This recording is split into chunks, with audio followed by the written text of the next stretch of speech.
Now we are moving forward and we are going to understand new concepts related to the family structure. Okay. Now onwards, we are going to discuss more about what is family structure and what are the perspectives behind those family structures. Okay. First of all, we need to understand what is sort of family structures. देखो मेरी बात समझना. एक तरफ आपके पास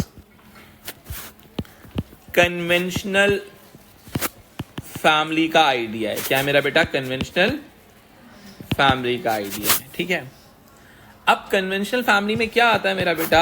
nuclear family,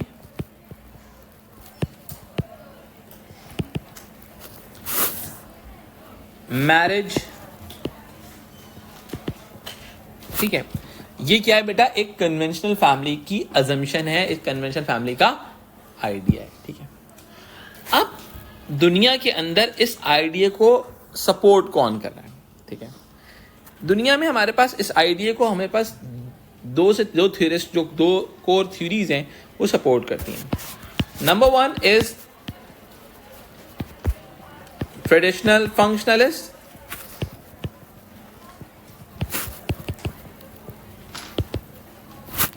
सही है. दूसरी तरफ हमारे पास आते हैं न्यू राइट. बेटा राइट का मतलब समझ लो जरा सा. राइट विंग लोग कौन होते हैं? कंजर्वेटिव्स होते हैं. राइट विंग क्या होते हैं मेरा बेटा? कंजर्वेटिव्स. ठीक है. Right wings are the conservatives in the world. समझ में आई बात? ठीक है.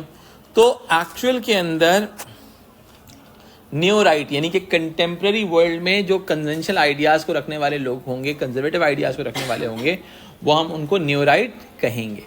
एक्चुअली ये दोनों कन्वेंशनल फैमिली के आइडिया को सपोर्ट करते हैं. ठीक है. अब अगर मैं एग्जिस्टिंग जो थ्योरीज है मैं उनके साथ ही आपको थोड़ा सा एक्सप्लेन कर दूं. अभी मैं एडिशनल थ्योरीज की तरफ नहीं आना, जो मैंने बेसिक पढ़ाई है उन्हीं के ऊपर फोकस कर रहा हूं. नंबर वन इज हमारे पास आ जाता है सबसे पहले मर्डॉक का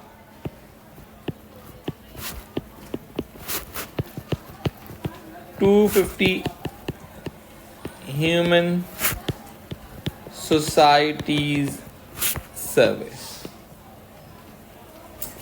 मर्डॉक ने 250 ह्यूमन सोसाइटीज का सर्वे किया और उसने ये रिपोर्ट किया न्यूक्लियर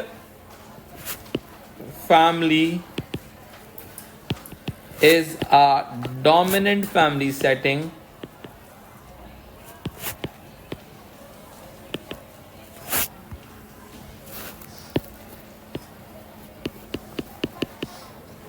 ठीक है. Nuclear family is a dominant family setting. किस बेसिस पे? As a sole prevailing form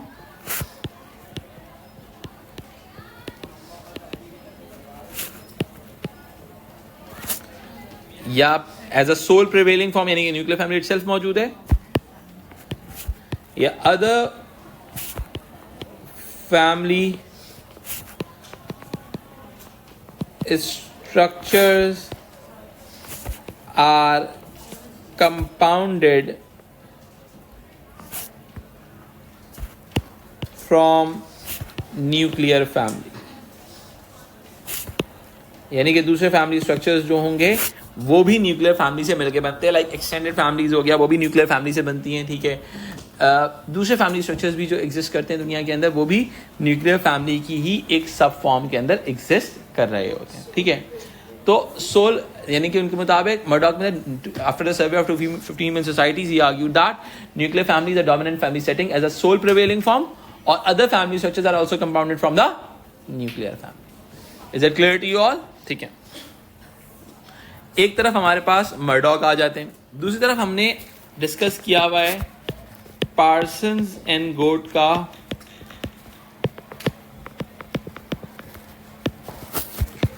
कौन सा आइडिया? फिट थीसिस का आइडिया. समझ में आई बात? फिट थीसिस का आइडिया हमने डिस्कस किया है. ठीक है. जो हमने पहले कहा था कि after modernization nuclear family emerge as a dominant family setting. ठीक है. फिर हमारे पास एक और थ्योरिस्ट आते हैं जो फंक्शनलिस्ट भी हैं, न्यू राइट के आइडियाज को भी फॉलो करते हैं. उनका नाम है young and बिल्मो.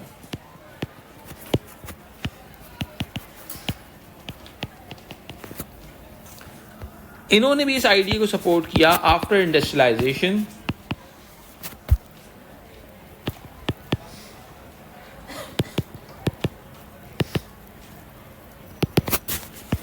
Nuclear family emerge as dominant family. अभी मैं आपको सिर्फ बेसिक थ्योरीज बता रहा हूँ, अभी मैं और इसकी बहुत डिटेल में आऊँगा आगे जाके, ठीक है। तो ऑटोमेटिकली हमें क्या समझ में आता है, हमें ये समझ में आता है कि हमारे जो न्यूक्लियर फैमिली के हवाले से जो ट्रेडिशनल फंक्शनलिज्म और न्यू राइट हैं वो ट्रेडिशनल फैमिली के आइडिया को या कन्वेंशनल फैमिली के आइडिया को सपोर्ट कर रहे हैं। Is it clear to you all? ठीक है। अब मेरा बेटा इसके अपोजिशन के अंदर जो चीज आएगी, ठीक है, वो क्या आएगी मेरा बेटा? वो आएगा हमारा फैमिली डाइवर्सिटी।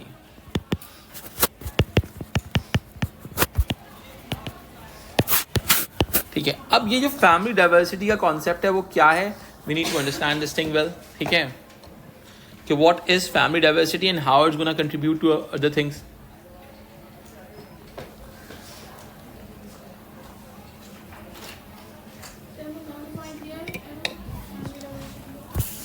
फैमिली स्ट्रक्चर से, यानी कि हम ये बात कहते हैं फैमिली डाइवर्सिटी के अंदर there are multiple types of family structure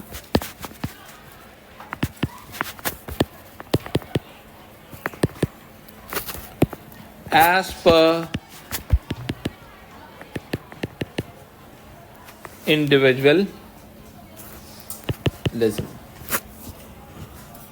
यानी कि इंसान अपने इंडिविजुअलिज्म की वजह से, यानी कि इंसान अपने इंडिविजुअलिस्टिक आइडियाज की वजह से अपने हिसाब से आइडियाज को डेवलप करता है, ठीक है।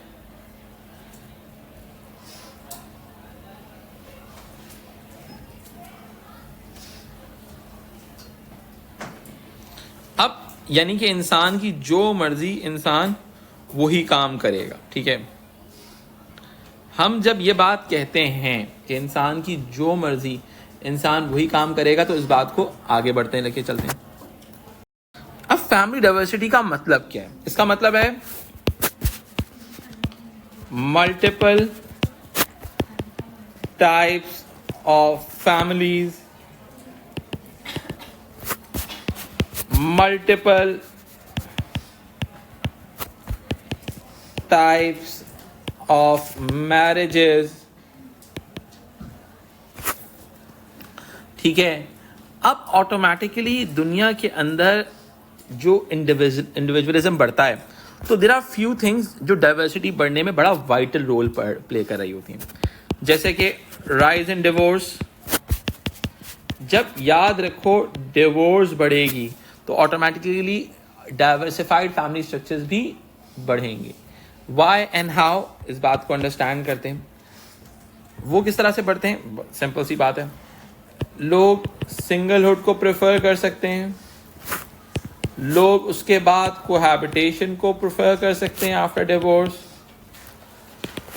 लोग सिंगल पेरेंट फैमिली को परस्यू कर सकते हैं,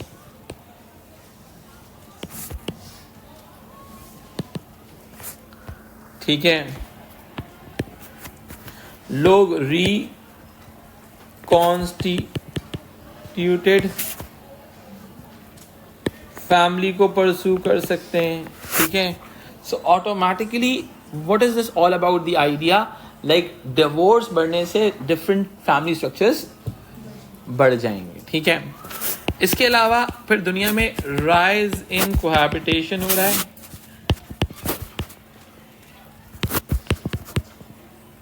अब राइज इन कोहैबिटेशन होगा तो डिक्लाइन इन मैरिजेस भी हो जाएगा due to darker side of the marriage, ठीक है। वन और both partners are secondly married, reconstituted families में होता है, ठीक है। अच्छा, राइज इन कोहैबिटेशन, सही है।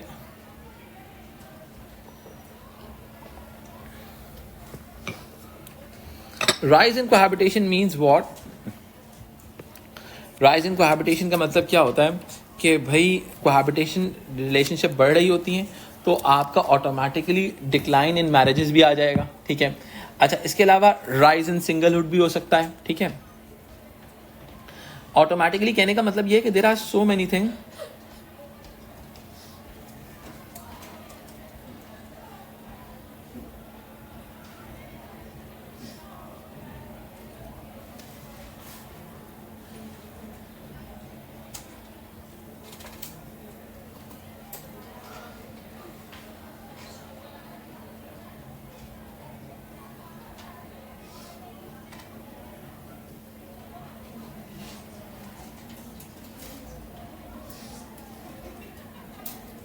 ओके, अब मैं अगर इस चीज को आगे लेके चलता हूं तो हमें क्या समझ में आता है? हमें समझ में आता है कि over the period of time, ठीक है,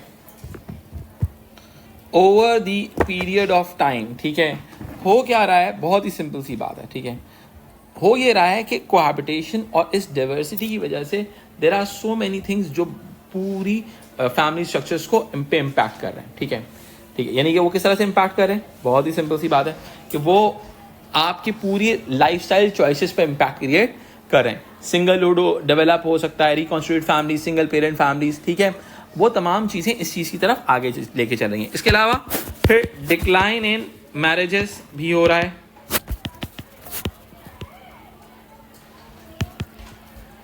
ठीक है, तो ऑटोमेटिकली ऑल दीज आइडियाज में eventually lead towards family diversity. अब इस पूरे कॉन्सेप्ट को हमें सपोर्ट कौन करता है? सही है, हमारे पास आ जाते हैं मेरा बेटा पोस्ट मॉडर्न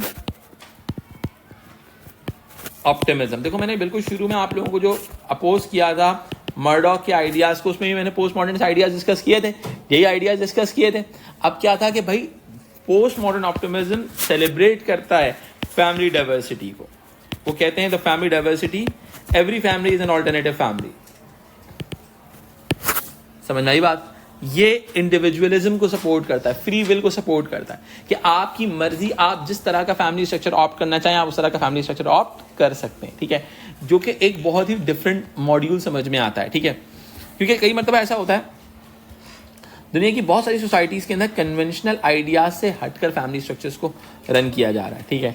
जब मैं कहता हूँ कन्वेंशनल आइडियाज से हटकर फैमिली स्ट्रक्चर्स को रन किया जा रहा है तो इसका मतलब क्या होता है कि over the period of time individualistic ideas या इंडिविजुअलिज्म प्रिवेल हो रहा है और जो कम्युलेटिव कन्वेंशनल आइडियाज से फैमिली के हवाले से वो over the period of time decline का शिकार है, ठीक है।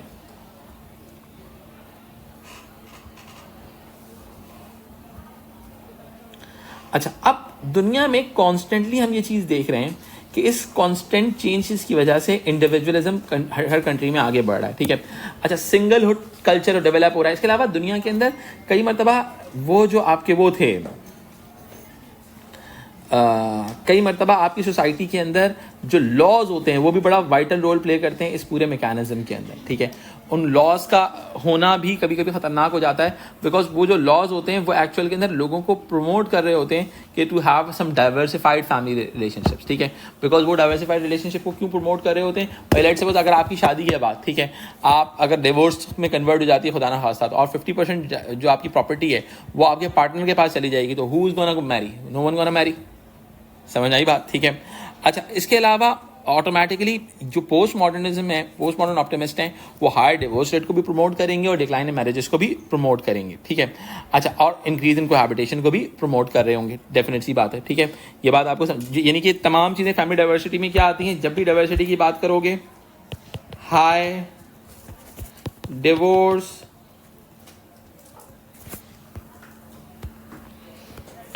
Decline in marriage,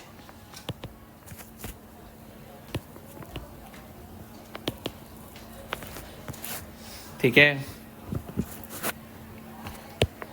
rise in cohabitation.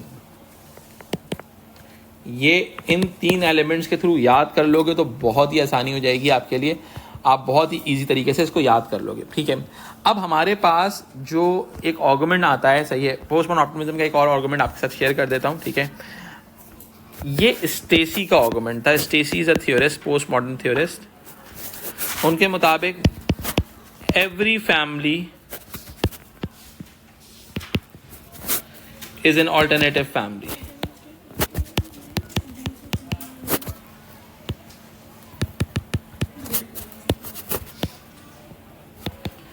Every family is an alternative family, ये स्टेसी ने कहा है, ठीक है।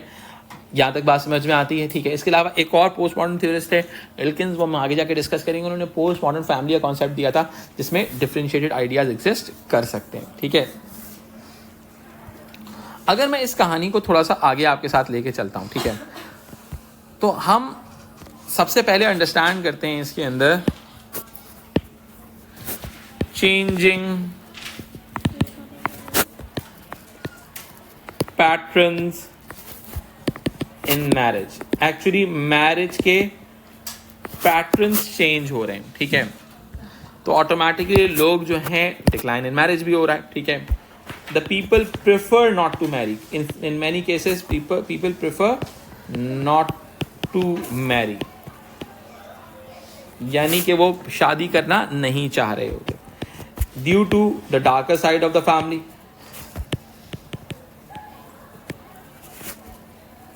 मैरिज,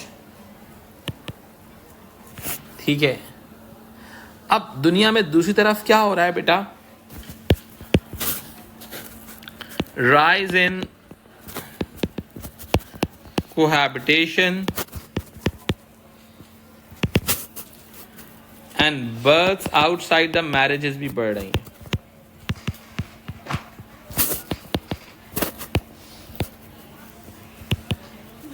ठीक है। अब इन दो चीजों की वजह क्या है, सेक्युलराइजेशन, ठीक है। अब सेक्युलराइजेशन का मतलब क्या होता है बेटा, डिक्लाइन इन रिलीजन। लोग रिलीजन से जितना दूर जाएंगे वो जो है कोहैबिटेशन की तरफ भी जा सकते हैं और आपका मैरिज की बर्थ आउटसाइड द मैरिज की तरफ भी जा सकते हैं, ठीक है। अच्छा, इसके अलावा एक और चीज भी दुनिया में डेवलप हो रही है, there is a rise in serial monogamy.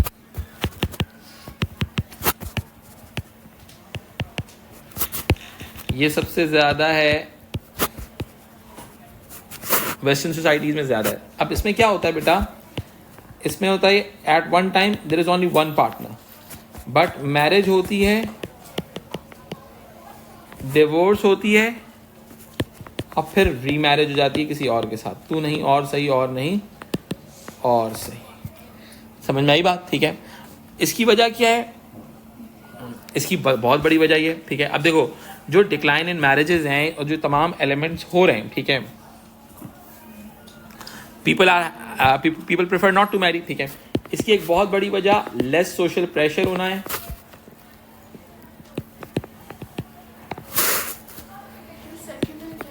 Secularisation,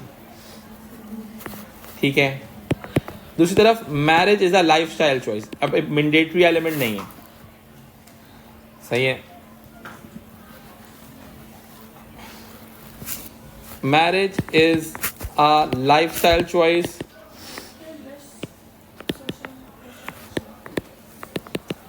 ठीक है। इसके अलावा career oriented female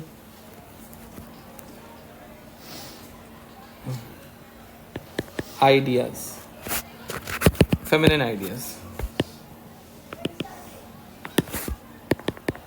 career oriented, ठीक है। अब जो females are more towards the, अच्छा अब देखो इसके अंदर ना हम चेंजिंग पैटर्न्स अभी हम बेसिकली अंडरस्टैंड करें, अभी हम इनकी डिटेल में भी और भी जाएंगे, ठीक है।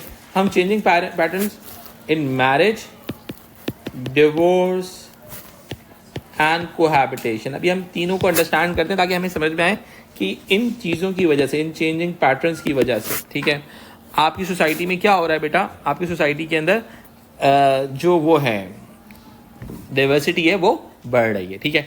अब देखो हमने मैरिज के हवाले से डिस्कस किया कि मैरिज के हवाले से आइडियाज़ किस तरह से दुनिया में चेंज हो रहे हैं, ठीक है। फिर हम अंडरस्टैंड करते हैं, आगे हमारे पास आते हैं गिल्स की थ्योरी आती है। गिल्स ने कहा था there is a rise of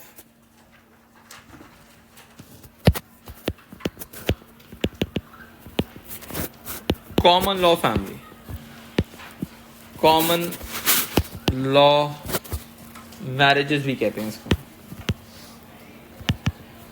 ठीक है। यानी कि कोहैबिटेशन विद किड्स,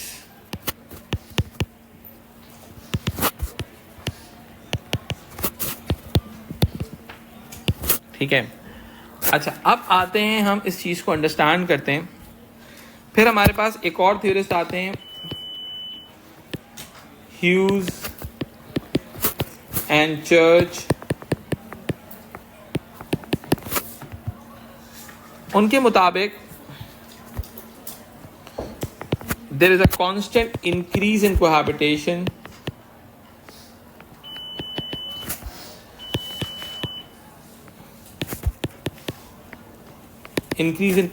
है। उनके मुताबिक जो मैकेनिज्म था 1986 में there was only 10% couples who were cohabiting with each other.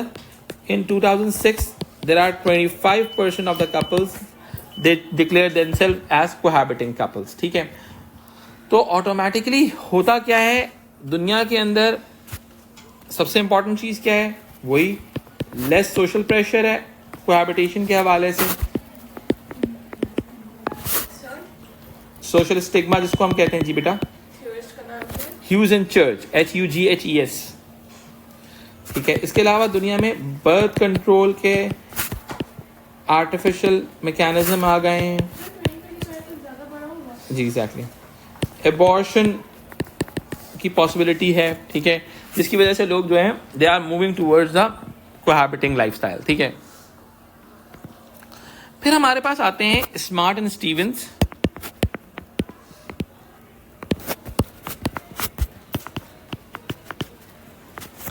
उनके मुताबिक देयर आर 4 मेन रीजंस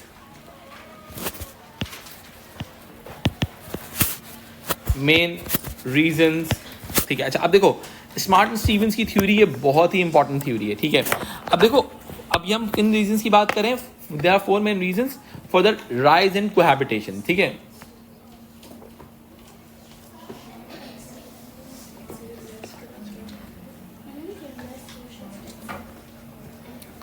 अच्छा, अब क्या होता है, 4 मेन रीजंस ऑफ कोहैबिटेशन।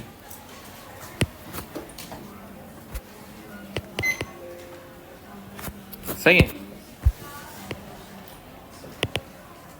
अब देखो इसके अंदर क्या क्या है। Number 1 is changing attitude to marriage,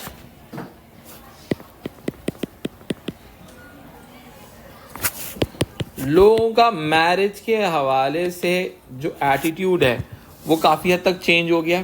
ठीक है, इसके अलावा टेस्ट फॉर पार्टनर्स है,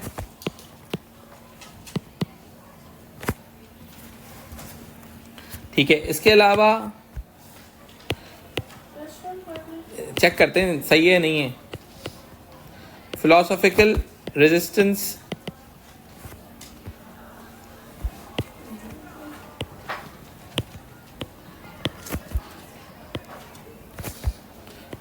अगेंस्ट मैरिज है। ठीक है, फिर होता यह है parents are unwilling,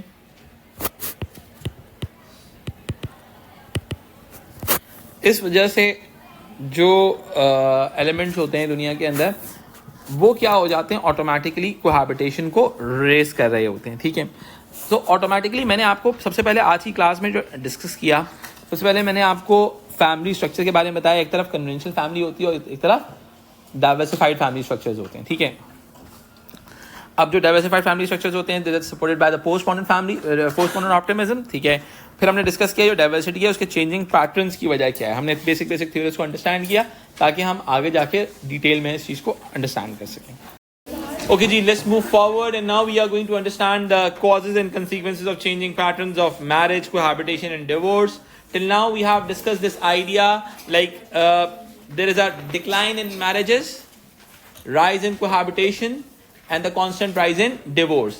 All these elements may eventually lead towards the idea of diversity. इन तमाम चीज़ों की वजह से क्या हो रहा है बेटा, डाइवर्सिटी बढ़ रहा है।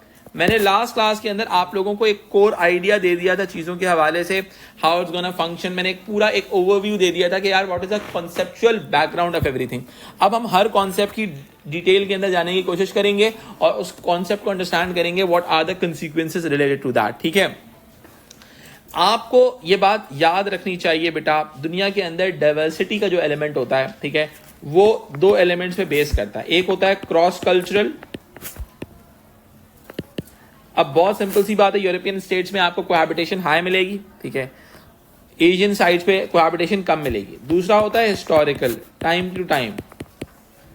अब दुनिया में डाइवर्सिटी टाइम टू टाइम भी बढ़ रही है, ठीक है। सबसे पहले मैं आपके साथ डिस्कस करता हूं, हम सबसे पहले अंडरस्टैंड करते हैं मैरिज को। अब मैरिज में हम क्या देख रहे हैं मेरा बेटा, नंबर ऑफ मैरिजेस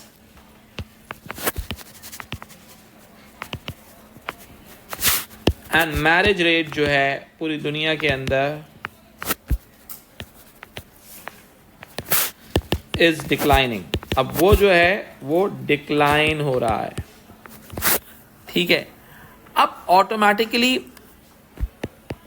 एक और चीज, इसकी वजह क्या है, marry at a later as.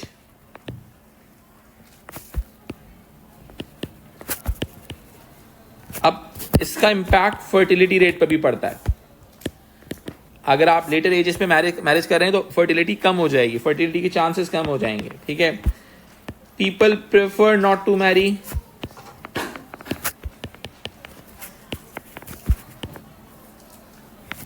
ठीक है। अब देखो इसमें अगेन डाइवर्सिटी का एलिमेंट है, कुछ सोसाइटीज में एलिमेंट ज्यादा होगा, कुछ सोसाइटीज में एलिमेंट कम होगा, ठीक है।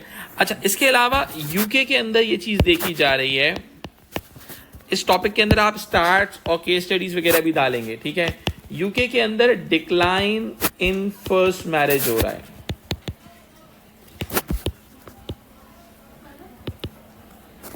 डिक्लाइन इन फर्स्ट मैरिज का मतलब या तो री मैरिजेस बढ़ रही हैं, सही है, री मैरिजेस बढ़ रही हैं, या फिर लोग अर्ली एजेस में शादी, या फिर first partners, both partners are having second marriage, ठीक है। अच्छा, जिसको हम कह सकते हैं इस eventually lead towards the idea of remarriage. जैसे मैंने आपको सीरियल मोनोगमी समझाया था लास्ट क्लास में, ठीक है। अब ऑटोमेटिकली देखा ये क्या है, सही है, 1980s के अंदर it was high, but after 1980 it got decline,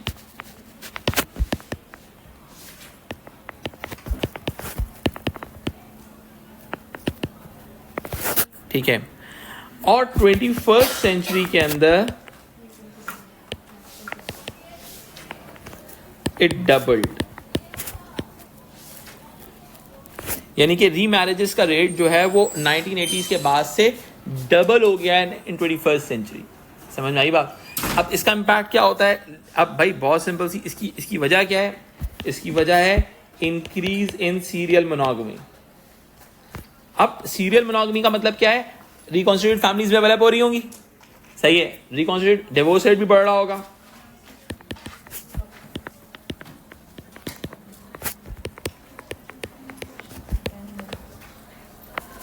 सही है। यानी कि आपकी जब सोसाइटी में सीरियल मोनोगमी बढ़ेगी, serial monogamy is a indication of diversity, ये बात याद रखना। आप बोलो भाई मोनोगमी तो हो रही है, शादी तो हो रही है, नहीं, इट्स अ रिकॉन्स्टिट्यूटेड मैरिज, सही है। रिकॉन्स्टिट्यूटेड मैरिज का मतलब क्या होता है, बहुत सिंपल सी बात है, one partner, both partner secondly married, पहली शादी तो रही है दोनों की, ठीक है। तो डिवोर्स रेट भी बढ़ रहा होगा इसकी वजह से, ठीक है। अब इस चीज के तरह से कॉजेज की तरफ बात करते हैं, ठीक है। Causes of marital changes,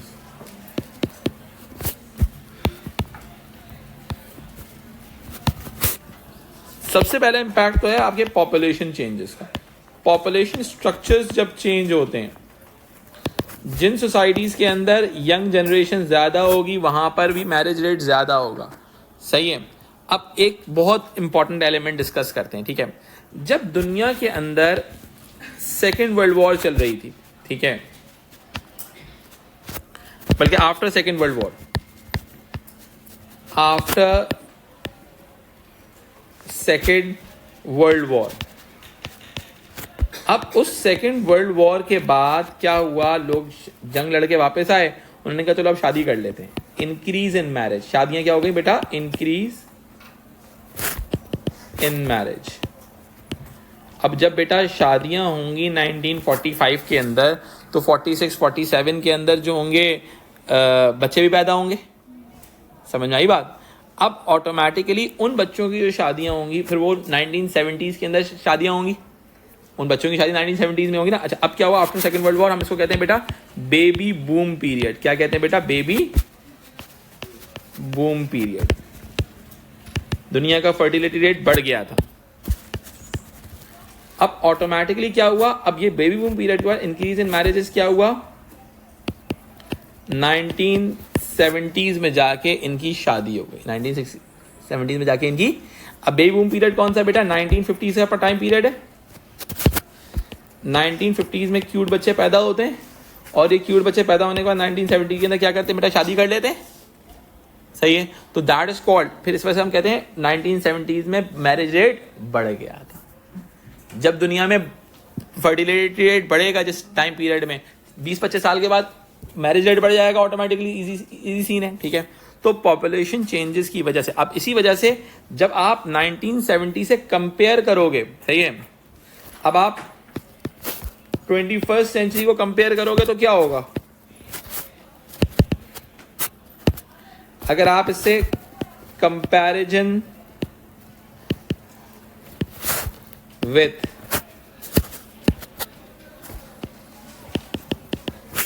twenty first century, अब आप 21st सेंचुरी से, तो अब उस 21st सेंचुरी को तो कोई बेबी बूम पीरियड नहीं मिला, तो ऑटोमेटिकली डिक्लाइन इन मैरिज नजर आएगा। क्या नजर आएगा बेटा?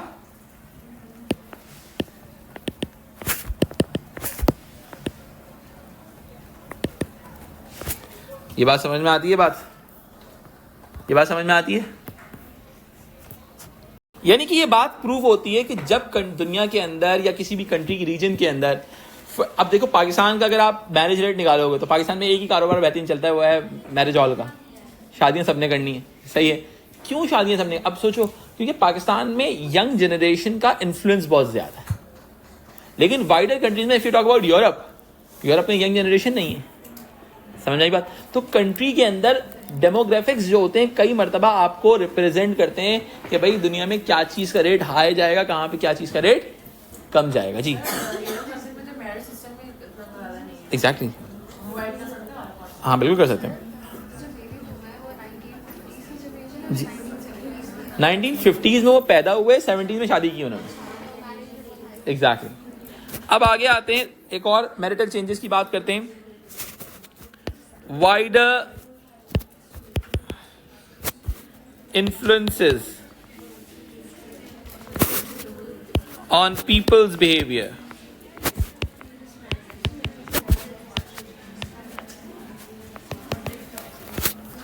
अब people's behavior जो चेंज हो रहा है, ठीक है, वो क्या कैसे चेंज हो रहा है? सही है, marriage is considered as a lifestyle choice. Marriage as a lifestyle choice, मर्जी है, करना है कर लो, नहीं करना मर्जी, जो करना है करो, ठीक है। फिर आते हैं less social pressure,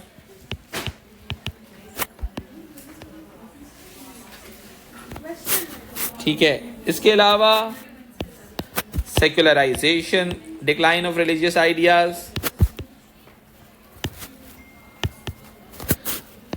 career oriented approach. लोग बोलते हैं यार शादी के करियर खत्म हो जाएगा मेरा, ओरिएंटेड आइडियाज, ठीक है। कोहैबिटेशन, सही है। अच्छा, अब ऑटोमेटिकली होता क्या है इन तमाम मैरिटल, अब देखो मेरी बात सुनो, जो कंजर्वेटिव्स होंगे वो इन तमाम सोशल चेंजेस को सपोर्ट नहीं करेंगे। Conservatives will never support this idea. उनके नजदीक ऑल दीज थिंग्स में eventually lead towards the risk over the society, यानी कि सोसाइटी के ऊपर रिस्क डेवलप हो सकता है। उस सोसाइटी के अंदर रिस्क क्या कहते हैं, रिस्क की सिचुएशन हो जाएगी, मैरिटल इंस्टेबिलिटी आ जाएगी, जिसकी वजह से क्योस फैल सकता है, मोरल पैनिक फैल सकती है सोसाइटी के अंदर, ठीक है।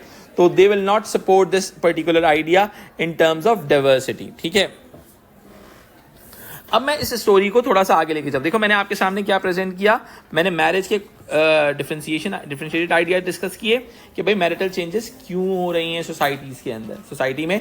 अब देखो आप जब डाइवर्सिटी को डिस्कस करोगे तो डेफिनेट सी बात है मैरिज की डाइवर्सिटी का इम्पैक्ट आएगा, आपके कोहैबिटेशन का इम्पैक्ट आएगा और डिवोर्स का इम्पैक्ट आ रहा होगा। ठीक है, इन तमाम चीज़ों का इम्पैक्ट सोसाइटी पे आ रहा होता है। अब देखो ऑटोमेटिकली अब हम दूसरे एलिमेंट की तरफ डिस्कस करते हैं, that is all about what. पहले हमने मैरिज को डिस्कस किया, now we are discussing about cohabitation, कि how the cohabitation is going to create an impact over the people. अब देखो कोहैबिटेशन को जो कंजर्वेटिव्स होंगे they will never support this idea. ठीक है, आपके पास जो कंजर्वेटिव्स होते हैं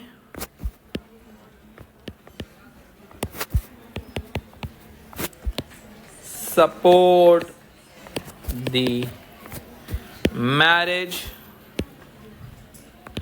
ये मैं बार बार इसलिए बताता हूं क्योंकि सारा कॉन्सेप्ट इसी के तौर पे घूम रहा है। ठीक है, and they are against the diversity and against the diversity, यानी कि डाइवर्सिटी के अगेंस्ट हैं। अब अगेंस्ट द डाइवर्सिटी भी होंगे, अगेंस्ट द कोहैबिटेशन भी होंगे, अगेंस्ट द सिंगलहुड भी होंगे। एग्जैक्टली, यानी कि फैमिली डाइवर्सिटी को अपोज कर रहे हैं ना, ये तमाम चीजें, सिंगलहुड हो गया, कोहैबिटेशन हो गया, ये तो आपके डाइवर्सिटी के आइडियाज को सपोर्ट करते हैं। ठीक है, अब automatically cohabitation is something to peoples who are not married to each other live together, ठीक है, as if they were married, यानी कि वो as a married couple present करते हैं अपने आप को, अपनी लाइफस्टाइल को उसी तरह से फॉलो कर रहे होते हैं। ठीक है, अब कोहैबिटेशन का जो एलिमेंट होता है, ठीक है, इसके अंदर हमारे पास थ्योरिस्ट आते हैं। सबसे पहले गिल्स ने क्या कहा था? गिल्स के मुताबिक जो कॉमन लॉ मैरिजेस हैं,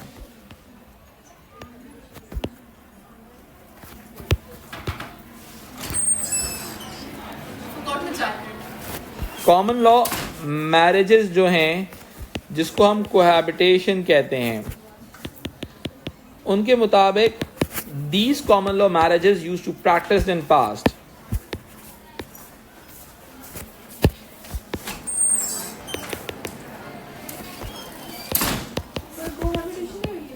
एग्जैक्टली इसी को कहते हैं ना, कॉमन लॉ मैरिजेस उस चीज को भी कहते हैं जिसमें अंदर बच्चे भी हो जाते हैं विदाउट, जैसे Ronaldo lifestyle.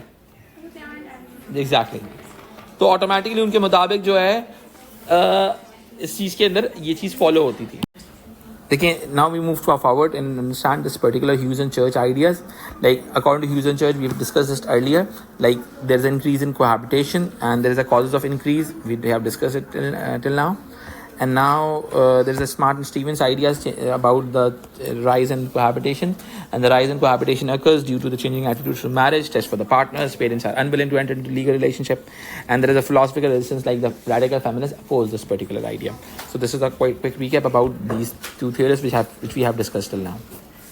Whenever we talk about divorces and separation, ठीक है, तो हमारे पास क्या चीज आती है? सबसे पहले हमारे पास एक कॉन्सेप्ट आता है एम्प्टी शेल मैरिजेस का। किसका बेटा? Empty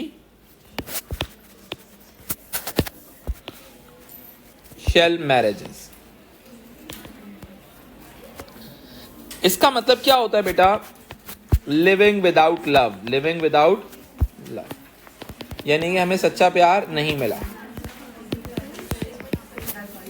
now if you move forward, देखो याद रखना, सही है, डिवोर्स की जो इनिशियल फेज होती है ना, वो एम्प्टी शेल मैरिज ही होती है। ठीक है, उस एम्प्टी शेल मैरिज से होता क्या है कि automatically it may lead toward separation and then divorce. सही है, सेपरेशन जो होती है वो लीगली क्या कहते हैं, लीगल स्टेटस नहीं रखती है वो। ठीक है, और आपकी जो डिवोर्स होती है उसका लीगल स्टेटस होता है, आप लीगली डिसोल्यूशन ऑफ पार्टनरशिप की तरफ जा रहे होते हो। ठीक है, marriage is a social partnership between two individuals and divorce is a dissolution of partnership. You are going to dissolve the partnership between two individuals. ठीक है, तो ऑटोमेटिकली दुनिया में कुछ लॉज भी होते हैं जो उसको वाइटल रोल प्ले कर रहे होते हैं। ठीक है, यानी कि स्टेट लॉज। अब देखो स्टेट ने फॉर्मूला क्या रखा हुआ है। अगर स्टेट ने इंडिविजुअलिज्म को प्रमोट करना है, अगर स्टेट ने क्या करना है मेरा बेटा, इंडिविजुअलिज्म को प्रमोट करना है, तो ऑटोमेटिकली स्टेट क्या करेगी, डिवोर्स के लॉज, डिवोर्स को इजी कर देगी, डिवोर्स को क्या कर देगी, इजी। अगर स्टेट ने कंजर्वेटिव आइडियाज को सपोर्ट करना है तो स्टेट अबॉर्शन को डिफिकल्ट कर देगी, कॉन्ट्रसेप्शन को डिफिकल्ट कर देगी, स्टेट डिवोर्स को डिफिकल्ट कर देगी, यानी कि state gonna give tough position for the members के जो डिवोर्स की तरफ जाना चाहते हैं, ठीक है, प्रोसेस डिफिकल्ट कर देगी स्टेट, ठीक है। अच्छा, अब हमारे पास दुनिया के अंदर होता क्या है कि दुनिया की वो स्टेट्स जहां पे जैसे बहुत सिंपल कंजर्वेटिव स्टेट्स हैं, एग्जांपल ले लेते हैं, वेटिकन सिटी, सही है, वेटिकन सिटी के अंदर एबॉर्शन अलाउ नहीं है, कॉन्ट्रसेप्टिव्स अलाउ नहीं है, ठीक है, बिकॉज वो डाइवर्सिटी को सपोर्ट नहीं करना चाहते, वो कंजर्वेटिव फैमिली स्ट्रक्चर्स को सपोर्ट करना चाहते हैं, समझ में आई बात, ठीक है। अब स्टेट डिवोर्स की जो सबसे बड़ी दुश्मन होती है वो एम्प्टी शेल मैरिज होती है। If two individuals are living without love, तो ऑटोमेटिकली क्या होगा, they eventually lead towards the idea कि वो जो है दे सेपरेट देमसेल्फ, सही है, वो अपने आप को सेपरेट कर लेंगे, ठीक है। इसके अलावा एक और चीज होती है जिसको हम कहते हैं कॉन्फ्लुएंट लव, ठीक है, क्या कहते हैं बेटा, कॉन्फ्लुएंट लव, ठीक है। अच्छा, अब देखो याद रखना, एम्प्टी शेल मैरिजेस कई मरतबा ऐसा होता है कि there are so many superstars, कई मरतबा होता है economic value of the marriage भी होती है, क्या होती है बेटा, economic value of the marriage. Economic value of the marriage का मतलब है, लेट्स सपोज आप सुपरस्टार हो, कोई बहुत ही हैवी फिल्म हो, सेलिब्रिटी हो, अगर मैरिज टूटती है तो बहुत सारे कॉन्ट्रैक्ट टूट जाएंगे, बहुत सारे कॉन्ट्रैक्ट टूट जाएंगे, भाई ब्रांड्स आपके पास नहीं आएंगे ना, ठीक है, एग्जैक्टली, तो वो automatically this is also called आप you are living without love, ठीक है। इन द वर्ल्ड देखिए दुनिया के अंदर हर चीज की इकोनॉमिक एलिमेंट बहुत ज्यादा बढ़ रहा है, ठीक है, this is called confluent love, क्या कहते हैं बेटा इसको हम, confluent love, the love link with the status, ठीक है, लव लिंक और emotional element link with status, आपके स्टेटस के साथ किसी की मोहब्बत, ठीक है। इसके अलावा एक इसके अगेंस्ट में क्या होता है, confluent love versus romantic love, इसका एंटोनियम रोमांटिक लव होता है, that is unconditional love. Over the period of time दुनिया में रोमांटिक लव डिक्लाइन का शिकार है और कॉन्फ्लुएंट लव बढ़ रहा है। याद रखना, इसका एक स्टैटिस्टिकल वर्जन बता रहा हूं, जब दुनिया में अनएम्प्लॉयमेंट बढ़ती है या रिसेशन आता है तो डिवोर्स रेट भी बढ़ जाता है, समझ में आई बात, कसमें जो खाई हुई होती हैं जीने मरने की वो खत्म हो जाती हैं, सही है। तो कॉन्फ्लुएंट लव क्या होता है, लिंक विद द स्टेटस होता है, तो समझ में आई बात। दुनिया के अंदर आप जब देखोगे रिसेशन आया है, दुनिया में अनएम्प्लॉयमेंट बढ़ी है, तो ऑटोमेटिकली डिवोर्स रेट भी बढ़ जाएगा, बहुत सिंपल सी बात है। कई लोगों ने कस्में खाई हुई होती है, हम साथ जिएंगे साथ मरेंगे, लेकिन जब पैसे खत्म हो जाते हैं तो साथ नहीं जाती रहते, ठीक है। फिर होता है ये सेकुलराइजेशन का होना, फिर यूके का सेकुलराइजेशन में लास्ट में समझा चुका हूं आप लोगों को, ठीक है। 1969 डिवोर्स रिफॉर्म एक्ट, अब ये जो 1969 का डिवोर्स रिफॉर्म एक्ट है, ठीक है, ये फीमेल को डिवोर्स राइट्स देता है, ठीक है, ये जो होता है। अच्छा, अब देखो दुनिया के अंदर आप, मैंने कहा ना, अगर आप डिवोर्स को इजी कर दोगे तो डिवोर्स रेट बढ़ जाएगा, बिजनेस को खोलना आसान कर दोगे बिजनेसेस बढ़ जाएंगे। सोशल पॉलिसीज बनाते हुए ये चीज का ख्याल रखा जाता है, समझ में आई बात। अगर आप किसी एक चीज की अवेलेबिलिटी आसान कर दोगे, ठीक है। अब जैसे कि डिवोर्स को फाइल कैसे किया जाता है, मैं बहुत सिंपल सी इजी तरीका बता देता हूँ। जैसे पाकिस्तान जैसी कंट्रीज में जैसे खुला फाइल की जाती है फीमेल्स की तरफ से, ठीक है। अब वो जो खुला फाइल की जाती है, वो फाइल इस तरह से की जाती है कि फीमेल जो होती है कोर्ट में जाती है लॉयर की हेल्प से, और लॉयर जो होता है वो कुछ कहता है, देयर आर सेवरल रीजंस जिसकी बेसिस के ऊपर वो कहता है I want to file a divorce case, ठीक है। अब इस डिवोर्स केस को किस तरह से डेवलप किया जाता है, बहुत सिंपल सी बात है। अब उसके अंदर वो कुछ इल्ज़ाम लगाते हैं पर्टिकुलर, ठीक है। अब वो इल्ज़ाम ऐसे लगाते हैं जिसको प्रूव करना भी थोड़ा डिफिकल्ट होता है, लेकिन वो क्या करते हैं, टाइम गेन करते हैं। अब जो आपका कोर्ट होता है, कोर्ट कहता है एक हर कोर्ट का एक अपना टाइम पीरियड होता है। इस टाइम पीरियड के अंदर अगर दोनों पार्टीज ने अगर बातचीत मान ली, सेटल अप कर लिया, ठीक है, तो भाई सही है, खत्म हो गया, केस डिसमिस हो जाएगा, ठीक है। अगर इस दौरान दोनों पार्टीज एग्री नहीं कर सकती तो ऑटोमेटिकली कोर्ट की जानिब से समन हो जाएगा कि भाई इट इज खुला हो गई है। अब रिलीजियस लेवल के ऊपर रिलीजन जो होता है वो डिवोर्स को प्रमोट नहीं करना चाहता। रिलीजन क्या कहता है, डिवोर्स को प्रमोट नहीं करना, वो डिवोर्स रेट को कंट्रोल। अब बहुत सारे रिलीजियस स्कॉलर्स हैं जो कहते हैं कि भाई इस तरह से कोर्ट के थ्रू खुला नहीं होती,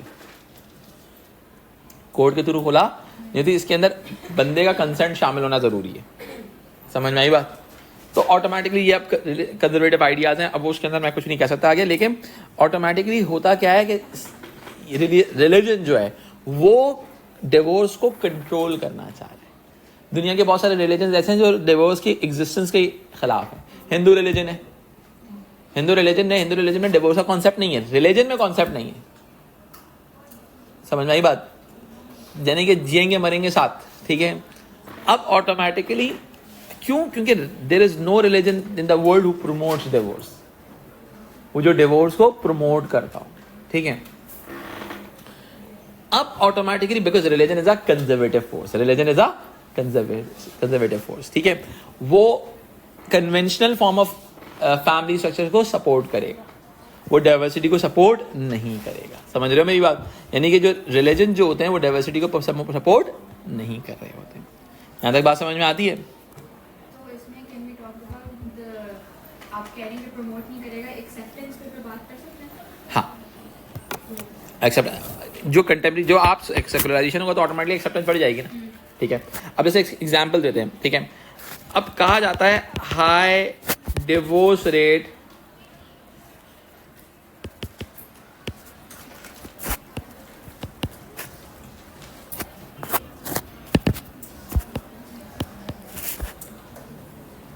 इन 1990s के बाद डिवोर्स रेट बढ़ गया दुनिया के अंदर, ठीक है। और एक और चीज है राइज इन रीडाइवोर्सेस, यानी कि तुम नहीं और सही और सही और नहीं और सही, यानी कि सीरियल मोनोगमी बढ़ रही है तो सीरियल डिवोर्सेस का भी कॉन्सेप्ट बढ़ रहा है। समझ में आई बात? ठीक है। यानी कि बड़े बड़े इंटेलेक्चुअल्स होते हैं, इनकी 5-5 अमेरिकन वगैरह में तो 5-6 शादियां तो नॉर्मल है कि यार 5, एक पार्टनर नहीं, दूसरा नहीं, तीसरा नहीं, चौथा नहीं, पांचवा नहीं, छठा नहीं, सातवां नहीं, आठवां नहीं, 10 सही 8-8-9 तक बात चली जाती है जिंदगी के अंदर। If they are not satisfied with one partner they change the partner. सही है, उनके नज़दीक हम जीने मरने की रस्में साथ खाते हैं और घुट घुट के जी रहे होते हैं। 5 बच्चों के बाद भी खवातीन और मर्द कह रहे होते हैं हमें सच्चा प्यार नहीं मिला। सही है, तो अभी उन्हें सच्चा प्यार नहीं मिला, इसकी वजह, इसी एग्जिस्टेंस की वजह है ना कि आप अब देखो बहुत सारे लोग इस चीज़ को एक डिफरेंट कॉन्टेक्स्ट में लेते हैं कि आप बच्चों के बाद भी कह रहे हैं सच्चा प्यार नहीं मिला। भाई वो तो एक मेडिकल प्रोसेस है, उसके थ्रू तो दुनिया के अंदर वो तो आते रहेंगे बच्चे, अगर वो साथ रहेंगे लोग तो वो आते रहेंगे। लेकिन the thing is this, it's more about the emotional ideas, it's more about the emotional ideas, ठीक है। तो इमोशनल आइडियाज मैचअप, जो इंडिविजुअलिस्टिक सोसाइटी जहाँ पे इंडिविजुअलिज्म को प्रमोट किया जाता है, वहां पर क्या है कि अगर if you are not emotionally connected with the partner you can change the partner. अब ऐसी सिचुएशन में जहां जहां इंडिविजुअलिज्म को प्रमोट किया जाएगा वहां पर क्या होगा बेटा, डिवोर्स रेट बढ़ जाएगा। अब फैसला आपने करना है कि घुट घुट के जीने वाले लोग और 50 शादी के 50 साल बाद कहने वाले लोग के हमें सच्चा प्यार नहीं मिला, वो ठीक है, या इंडिविजुअलिज्म के साथ जीने वाले लोग जो 5-5, 6-6 शादियां कर लेते हैं जिंदगी में, डिवोर्सेस कर लेते हैं, वो ठीक है।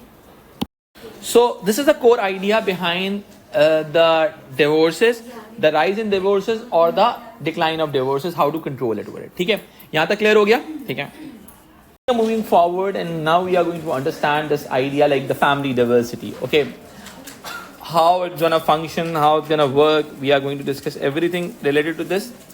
देखो, whenever we talk about family diversity, हमारे पास multiple sort of family diversity का concept आता है, ठीक है।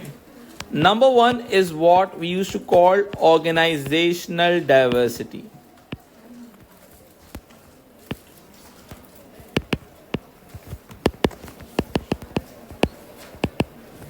यानी कि we are going to discuss in this way कि how family as an organisation got diversified, how the family as an organisation got diversified. ठीक है, लेट्स सपोज कितनी तरह के फैमिली स्ट्रक्चर्स होते हैं। देखो ऑर्गेनाइजेशन जो होती है ना अपने रोल से जानी जाती है। किससे जानी जाती है बेटा? रोल से। ठीक है, अच्छा अब इसके बाद हमारे पास आता है सोशल क्लास डाइवर्सिटी। ये बड़ा इंपॉर्टेंट फैक्टर है। ठीक है, the family structure got diversified in terms of social class. ठीक है, जब हम सोशल क्लास डाइवर्सिटी के को आगे लेके चलते हैं, देखिए इस थ्योरी के अंदर फैमिली डाइवर्सिटी को अंडरस्टैंड करते हुए मैं एक थ्योरिस्ट को जरूर रेफर करूंगा यहाँ पे। उसका नाम है डी वॉल्ट, और उसने बड़ी मजे की बात कही हुई है। उसकी थॉट के मुताबिक ये सवाल 10 और 6 मार्क वाले जो स्टेटमेंट बेस्ड क्वेश्चन है उसमें ये स्टेटमेंट आ सकती है। सही है, उसके मुताबिक the family is a falsely monolithic concept. Monolithic concept का मतलब क्या है कि मैं फैमिली को सिर्फ और सिर्फ एक न्यूक्लियर फैमिली की फॉर्म के साथ ही अंडरस्टैंड करना शुरू कर दूं। ठीक है, मैं कहूं कि फैमिली जो है वो सिर्फ एक तरह का फैमिली स्ट्रक्चर होता है जिसको हम ट्रेडिशनल फैमिली कहते हैं, या फिर हम उसको न्यूक्लियर फैमिली का नाम देते हैं। ठीक है, उनके मुताबिक family, these both statements are considered false, और इस थ्योरी के मुताबिक डाइवर्सिटी जो है it's a true version of the family. Diversity is a true version of the family, कि जिसके अंदर there should be an existence of multiple types of family structures. ठीक है, अब देखो अगर ये 10 और 6 मार्कर्स में आ जाता है, ठीक है, तो इसके 10 मार्कर के अंदर आप फैमिली डाइवर्सिटी को लिखोगे और 6 मार्कर में nuclear family as a dominant family settings के नाम पे लिखोगे। सही है, आप बोलोगे family is a monolithic concept, यानी कि एक ही तरह का फैमिली स्ट्रक्चर्स एग्जिस्ट करते हैं। ठीक है, तो this is very important to understand कि हम किस तरह से करते हैं। The family is a falsely monolithic concept की हम बात करते हैं। ठीक है, अब हम थोड़ा सा अंडरस्टैंड करते हैं सबसे पहले इस कॉन्सेप्ट को, किस कॉन्सेप्ट को? ऑर्गेनाइजेशनल डाइवर्सिटी वाले आर्गुमेंट्स को। ठीक है, अब ऑर्गेनाइजेशनल डाइवर्सिटी में थोड़ा सा इसको जगह बना लेता हूं यहां पे।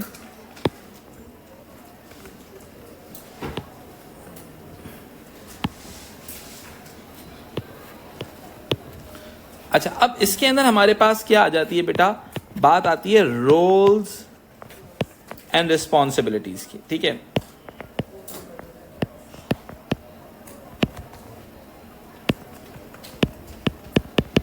Roles and responsibilities. ठीक है, अब रोल्स एंड रिस्पॉन्सिबिलिटीज का मतलब है, देखो एक तरफ आती है हमारे पास, आते हैं segregated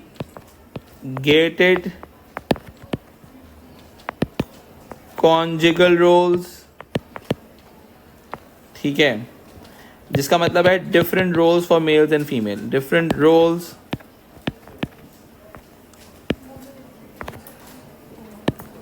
for males and females.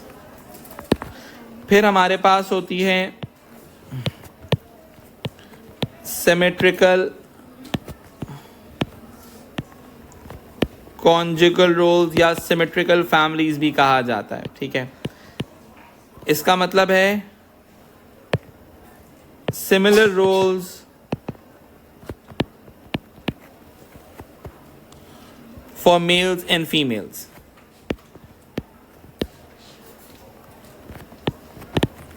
ये हम एक्चुअल में 3.3 के अंदर ज़्यादा डिस्कस करेंगे इस आइडिया को। ठीक है, अब यानी कि रोल्स एंड रिस्पॉन्सिबिलिटीज आप कैसे डिवाइड करते हो? रोल्स एंड रिस्पॉन्सिबिलिटीज के अंदर बहुत सारी चीज़ें डिस्कस हो रही होती हैं। ठीक है, अब ये तो मैंने आपको सिंपल सा रोल बताया, कॉन्जुगल रोल्स क्या होते हैं। ठीक है, अब roles and responsibilities are divided on the basis of the idea of within and outside the home. ठीक है, अच्छा अब दूसरी चीज क्या होती है? Over the period of time changing patterns हो रहे हैं। Of marriage and divorce.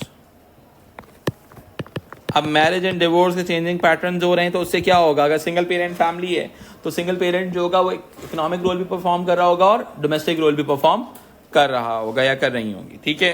अच्छा, इसके अलावा हम इन चीज़ों को, ये जो मैंने आपके सामने डिस्कस किए हैं, इस आइडिया को हम कहते हैं चेंजिंग मैरिटल रोल्स, यानी कि within the family, within the marriage life आपके रोल्स में क्या चेंजिंग आ रही है, ठीक है। This is all about the idea of organisational diversity, कि हम ये कह रहे हैं कि the family is diversified in terms of its roles and responsibilities. The family got diversified in terms of its role and responsibilities. ये concept थोड़ा सा आगे जाके और डिटेल में हम एक्सप्लेन करेंगे आपको, ठीक है, बिकॉज पर्टिकुलरली इन 3.3 के अंदर ये कॉन्सेप्ट ज्यादा आता है, ठीक है। Okay, now we are moving forward and we are going to understand the concept of what? We are going to understand the concept of social class diversity, ठीक है। हम ये कह रहे हैं कि social class की वजह से diversity पे impact कैसे आता है, ठीक है। Social class diversity, एक डिवॉल्ट बड़े इंपॉर्टेंट थ्योरिस्ट हैं, एक हमारे ओनील आते हैं, ठीक है। अब उनके मुताबिक इन्होंने कुछ ऑब्जर्वेशंस हैं, ओनील की क्या है बेटा, ऑब्जर्वेशंस को इन्होंने रिपोर्ट किया, ठीक है। अब इन्होंने कहा कि भाई उनकी ऑब्जर्वेशंस क्या हैं, उनके मुताबिक single parents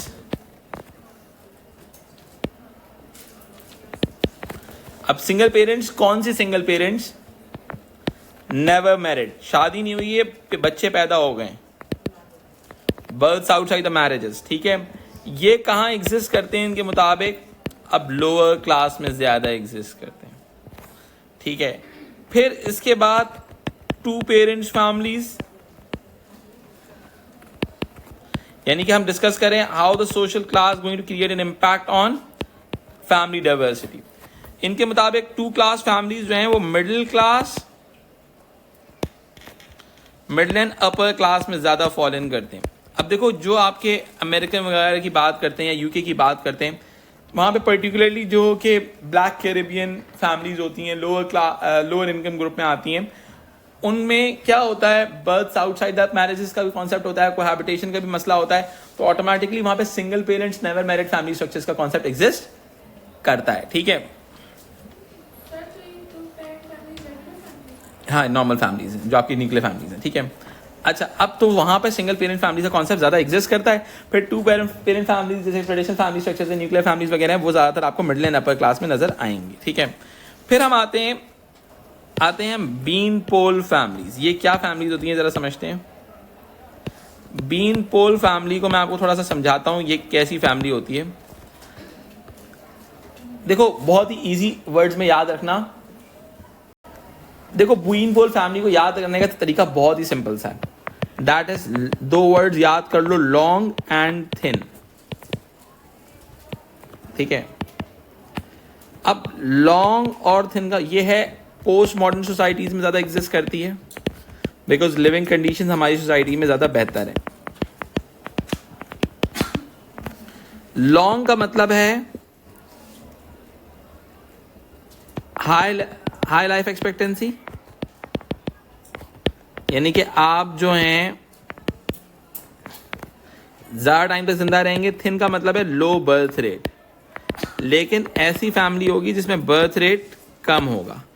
high life expectancy से हो क्या सकता है, आज की दुनिया में हम देखते हैं कि भाई ग्रेट ग्रैंड पेरेंट्स भी एग्जिस्ट करते हैं, ग्रैंड पेरेंट्स भी एग्जिस्ट करते हैं, पेरेंट्स भी करते हैं, चिल्ड्रन भी करते हैं, यानी कि there are 4 generations.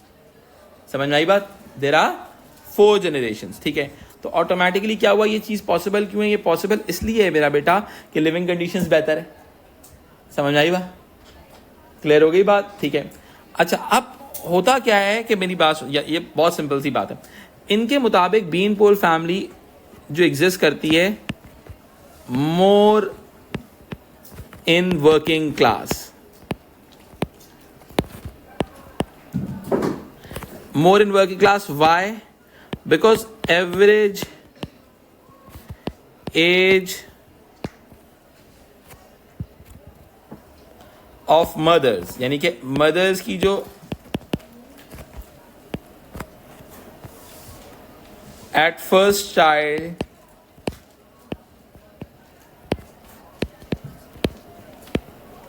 is lesser, यानी कि अर्ली मैरिजेस होंगी तो बच्चे जल्दी पैदा होंगे, बच्चे जल्दी पैदा होंगे तो ऑटोमेटिकली होगा क्या, आपके ग्रेट ग्रैंड पेरेंट्स बनने का चांस ज्यादा है. M I right? ठीक है, तो ऑटोमेटिकली क्या हुआ, वर्किंग क्लास में जल्दी शादियां हो जाती हैं. More in working class a beanpole family because average age of mothers at first child is lesser. Is it clear to you all? So automatically क्या बात समझ में आती है हमें ये बात समझ में आती है कि ओनील के मुताबिक, ठीक है, आपके पास डिफरेंट क्लास स्ट्रक्चर्स में डिफरेंट फैमिली स्ट्रक्चर्स एग्जिस्ट करते हैं. Family diversity exist due to class structures. Is it clear to you all? ठीक है. अच्छा, अब मैं इस कहानी को थोड़ा सा और आगे लेके चलता हूं. हमारे पास आते हैं हमारे थ्योरिस्ट, इनका नाम है यंग एंड विल्मो.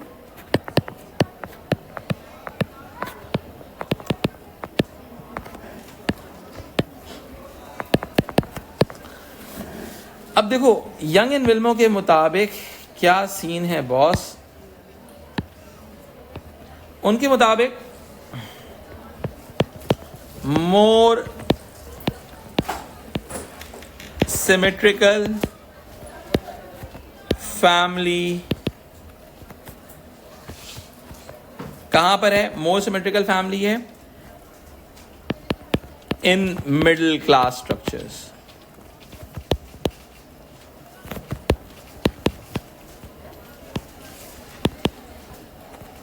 ठीक है, यानी कि मिडिल क्लास स्ट्रक्चर्स के अंदर क्या है बेटा, फैमिली डाइवर्सिटी क्या है बेटा, यानी कि it's more symmetrical family structures हैं. ठीक है, अगर मैं बहुत ही सिंपल सी बात करता हूं, मोर सिमेट्रिकल फैमिली स्ट्रक्चर्स की मैं बात करता हूं, तो इसका मतलब क्या है, जॉइंट कॉन्जुगल रोल्स होंगे.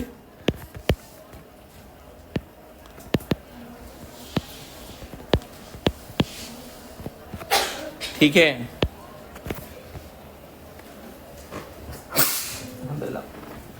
लेस जेंडर इनइक्वालिटी होगा.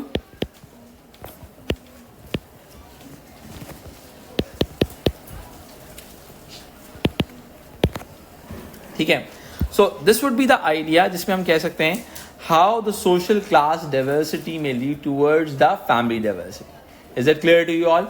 Till now we have discussed the idea of organisational diversity and social class diversity. ठीक है, अब मैं फैमिली डाइवर्सिटी की जो सबसे बिगेस्ट फॉर्म है मैं उसको डिस्कस करने जा रहा हूं. दैट इज कॉल्ड एथनिक और कल्चरल डाइवर्सिटी. बहुत इजी टू अंडरस्टैंड है.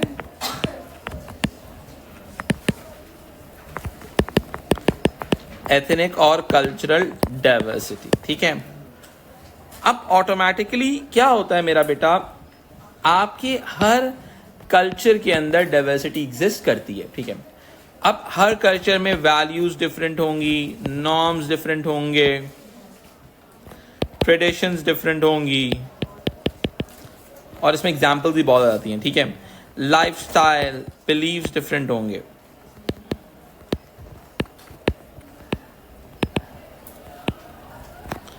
अब जब ये सारी चीजें डिफरेंट होंगी तो ऑटोमेटिकली डिफरेंस इन कल्चर आएगा.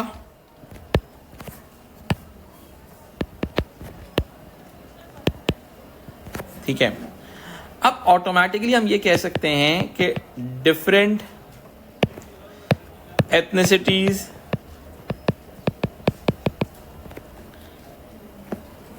And cultures are having different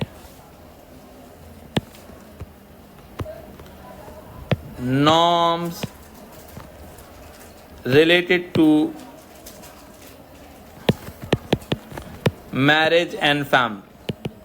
अब देखो, इसमें रिलीजियस इन्फ्लुएंस भी आ जाता है, like existence of polygamy, existence of polyandry, existence of polygyny, ये तमाम चीज़ें भी एग्जिस्ट कर सकती हैं. ठीक है, अब ऑटोमेटिकली इसके अंदर एक और चीज होती है, इम्पैक्ट ऑफ सेकुलराइजेशन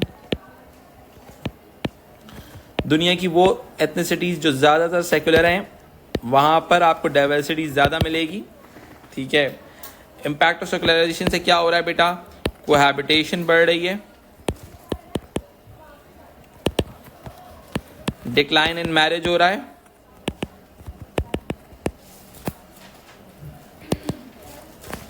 ठीक है, सही है। ऑटोमेटिकली राइज इन डिवोर्स भी हो सकता है। दुनिया की वो एथनिसिटीज, वो कल्चर्स जहां पे रिलीजियस इंपॉर्टेंस कम होगी वहां पे ऑटोमेटिकली डाइवर्सिटी ज्यादा हो जाएगी। समझ में आई बात, वहां पे डाइवर्सिटी ज्यादा हो जाएगी over the period of time, ठीक है। तो ऑटोमेटिकली क्या होता है, डिवोर्सेस भी हो सकती हैं और री मैरिज का भी कल्चर हो सकता है। अगर मैं बोलूं बहुत सिंपल, जैसे हिंदू रिलीजन है उसके अंदर वो नहीं है, हिंदुइज्म के अंदर डिवोर्स का कॉन्सेप्ट नहीं है। किसका कॉन्सेप्ट नहीं है बेटा, डिवोर्स का। अब एक सोसाइटी अगर स्ट्रिक्टली हिंदू रिलीजन को फॉलो करेगी तो वहां पे री मैरिज रेशो कम हो जाएगा, डिवोर्स का रेशो कम हो जाएगा, ठीक है। अच्छा, अब होता क्या है इसके, बिकॉज जो आपके फैमिली स्ट्रक्चर्स होते हैं ना उस पर रिलीजन का इन्फ्लुएंस होता है, रिलीजियस इन्फ्लुएंस एग्जिस्ट करता है, ठीक है। और जब वो रिलीजियस इन्फ्लुएंस रिड्यूस होगा तो ऑटोमेटिकली डाइवर्सिटी बढ़ना शुरू हो जाएगी, ठीक है। बिकॉज इसमें मेंशन कर देते हैं रिलीजन जो होगा सपोर्ट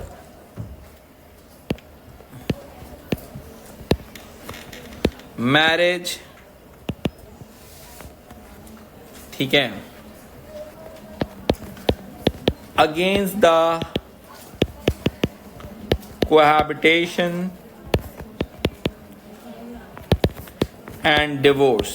सम रिलीजन्स जो हैं वो तो अपोज करते हैं मुकम्मल तौर पे, कुछ रिलीजन्स पसंद नहीं करते। जैसे इस्लाम के अंदर भी अगर मैं बात करूं तो रिलीजन के अंदर डिवोर्स का कॉन्सेप्ट बहुत ज़्यादा प्रेफरेबल भी नहीं है, प्रेफरेबल कॉन्सेप्ट नहीं है, ठीक है। अच्छा, अब ऑटोमेटिकली क्या हो रहा है, जब दुनिया के अंदर इम्पैक्ट ऑफ सेकुलराइजेशन होगा उसकी वजह क्या है, ग्लोबलाइजेशन है। उस ग्लोबलाइजेशन की वजह से क्या हो रहा है बेटा, ये सारे नॉर्म्स डेवलप हो रहे होंगे, ठीक है। अब आगे आके चलते हैं, इस चीज़ को थोड़ा सा और फर्दर लेवल पे डिस्कस करते हैं। दैट इज ऑल अबाउट, अब एक आता है आपका एथनिक इम्पैक्ट। आपकी एथनिसिटी जो है उसका इम्पैक्ट बड़ा इंपॉर्टेंट होता है। अब आपका एथनिक इम्पैक्ट क्या होता है, उसकी वजह से उसका इम्पैक्ट आपके फैमिली स्ट्रक्चर पे भी आ जाएगा,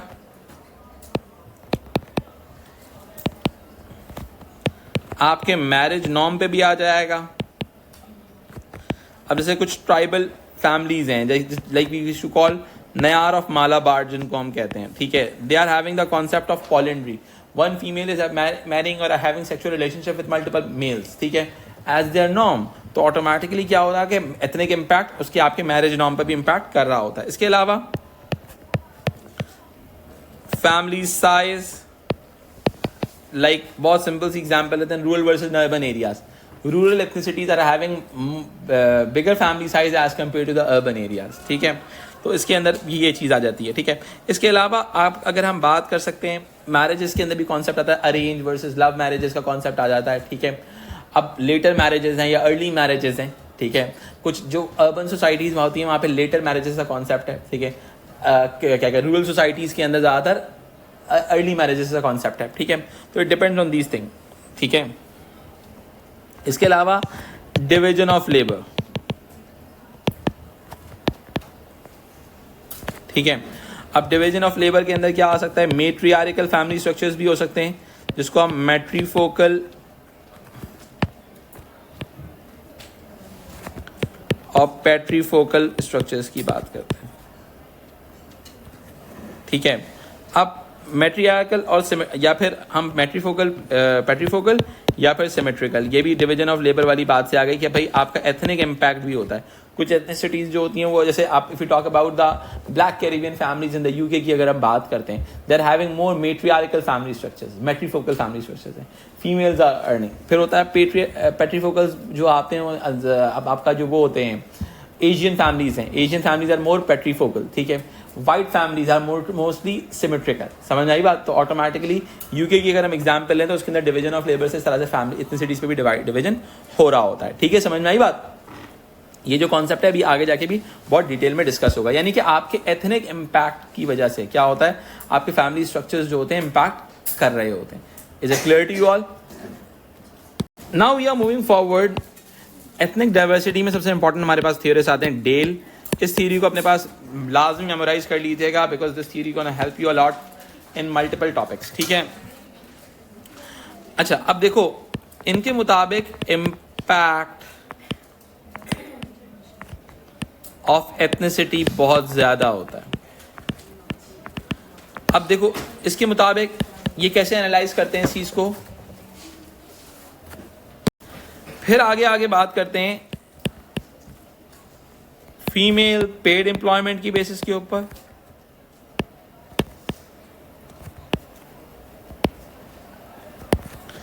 फिर आती है बात फैमिली रोल्स के हवाले से, जो मैंने पहले भी डिस्कस किया हुआ है, ठीक है, रोल्स एंड रिस्पॉन्सिबिलिटीज। अब इसकी वजह से पूरा फैमिली स्ट्रक्चर पे इम्पैक्ट आ सकता है, ठीक है।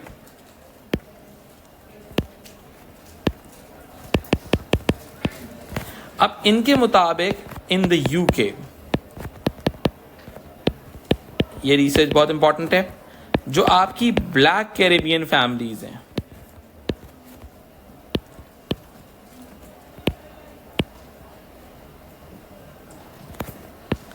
अब देखो black Caribbean families is the best example for family diversity. याद रखना है इस जहन को, जब भी डाइवर्सिटी के सवाल को डाल रहे हो जहन में ब्लैक कैरिबियन फैमिलीज को जरूर लेके आना, ठीक है, आपको समझ में आ जाएगा, ठीक है। एक तरफ हमारे पास ब्लैक कैरिबियंस हैं, फिर हमारे पास साउथ एशियंस आते हैं यूके के अंदर, साउथ एशियंस के बाद थर्ड फॉल इन करते हैं मेरा बेटा आपके black Caribbean, south Asians, white locals,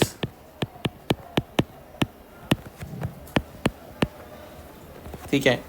इन तीनों के फैमिली स्ट्रक्चर्स में डाइवर्सिटी एग्जिस्ट करेगी, जबकि डेल ने ज्यादातर बात की थी आपके साउथ एशियंस तक की बात की है, ठीक है। अच्छा, अब जैसे कि अब इस डाइवर्सिटी को थोड़ा सा मैं आपको समझा देता हूं, बल्कि मैं यहां पे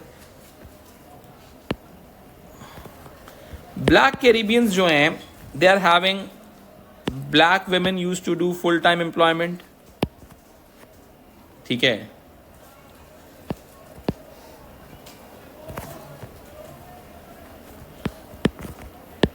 full time employment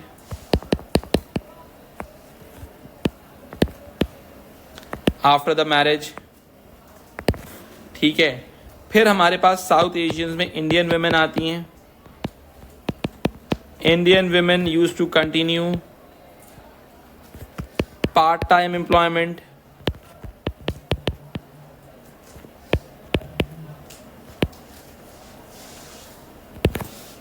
फिर आपकी आती हैं पाकिस्तानी एंड बांग्लादेशी वेमेन। अब इनको मिल जाता है इनके ख्वाबों का राजा, और ये कहती है हमने काम नहीं करना,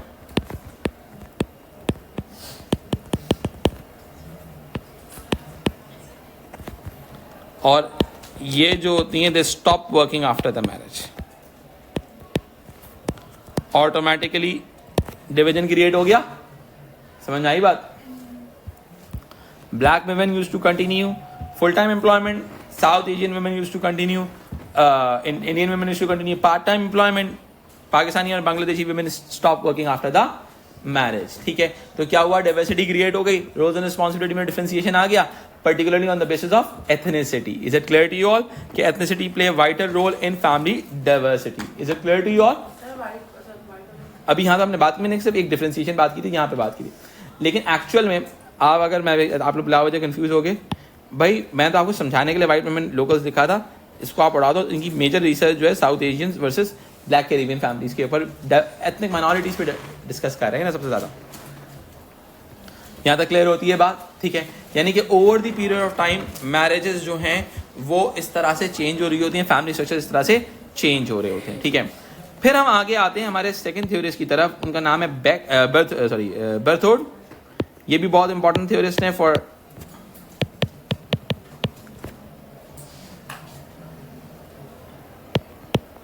बर्थोड की जो थ्योरी है, ये देखो, जब भी कल्चरल डाइवर्सिटी की बात करोगे, आप एथनिक डाइवर्सिटी की बात करोगे, डेल ऑफ बर्थोड को जरूर इंक्लूड करना है। These are the very important theories in particular this part, ठीक है। बर्थोड ने अगेन अफ्रो कैरेबियंस की बात की,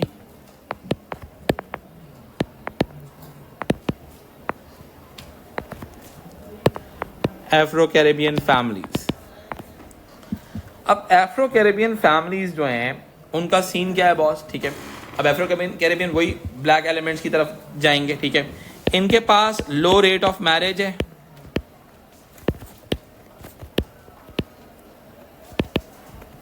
ठीक है।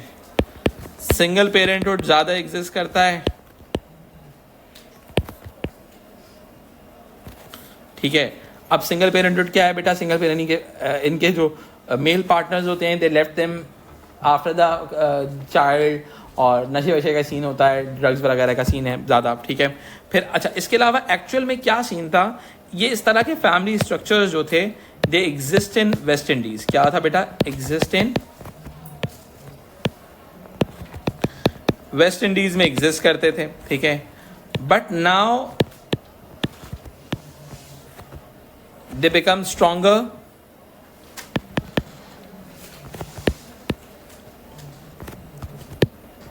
अब ये जो स्ट्रॉन्गर हैं, ठीक है,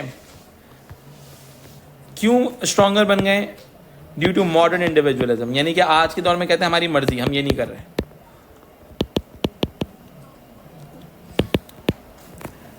कैरिबियन स्टेट्स में एक जमाने में ये बहुत ज्यादा एग्जिस्ट करते थे, ठीक है। फिर over the period of time क्या हुआ,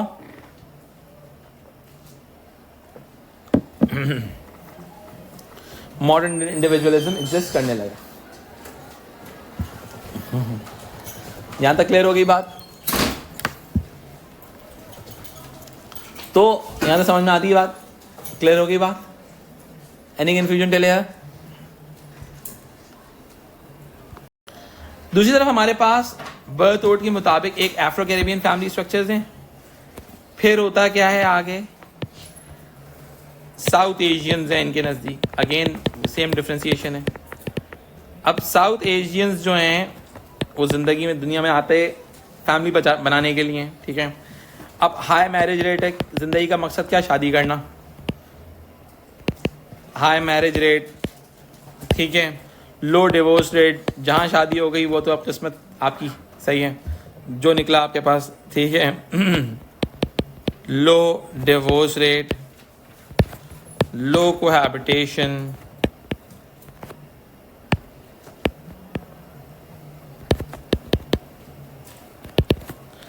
high rate of extended families, high rate of सब रहेंगे, साथ रहेंगे तो मोहब्बतें बांटेंगे एक दूसरे के साथ, ऑफ एक्सटेंडेड फैमिलीज,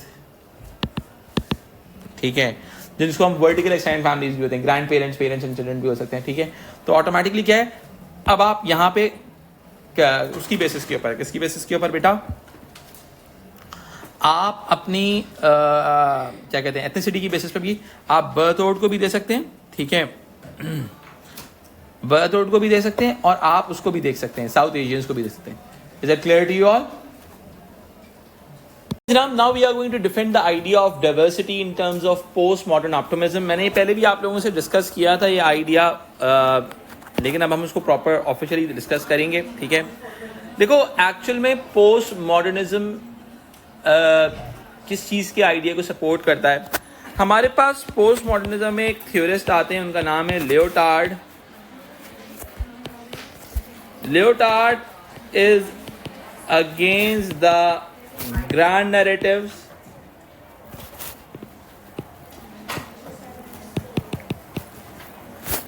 और मेटा नैरेटिव्स। अब मेटा नैरेटिव का मतलब क्या है, fix set of truth, am I right? सही है। Actually post modernism is against the fix set of truth.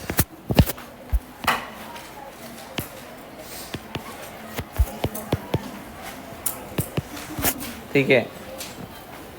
अब ऑटोमेटिकली बहुत ही सिंपल सी बात है, अगर मैं इस चीज़ को लेके चलता हूँ, ठीक है, हमारे पास दुनिया के अंदर ग्लोबलाइज सोसाइटीज़ डेवलप होती हैं। जब ग्लोबलाइज सोसाइटीज़ हैं उनमें इंडिविजुअलिज्म भी एग्जिस्ट करेगा,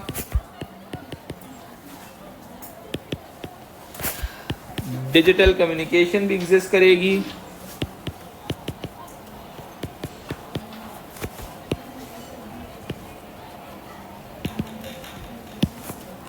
सही है, सोशल कोहेजन भी होगा, वो मिलेंगे भी एक दूसरे से इंटरनेट के ऊपर, सही है, और लोगों का चेंजिंग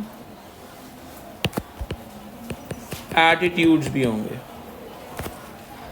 अच्छा, अब इसके साथ साथ सोसाइटीज में लेस सोशल स्टिग्मा होगा,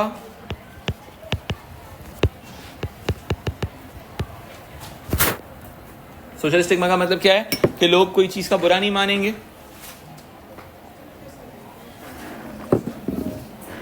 अगर आप बोले हमारी सोसाइटी में तो मानते हैं, तो मतलब आप ग्लोबलाइज सोसाइटी में एग्जिस्ट नहीं करते, ठीक है।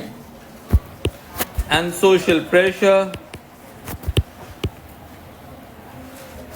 ठीक है। अब इन तमाम चीजों की वजह से होगा क्या, ये तमाम elements automatically rise in diversity का बायस बनेंगे। पोस्ट मॉडर्निज्म जो है, पोस्ट मॉडर्न ऑप्टिमिस्ट जो हैं, वो एक्चुअल में डाइवर्सिटी को सेलिब्रेट करते हैं, ठीक है। अब हमारे पास जो सबसे इंपॉर्टेंट थ्योरिस्ट हैं इसमें स्टेसी, उनके मुताबिक एवरी फैमिली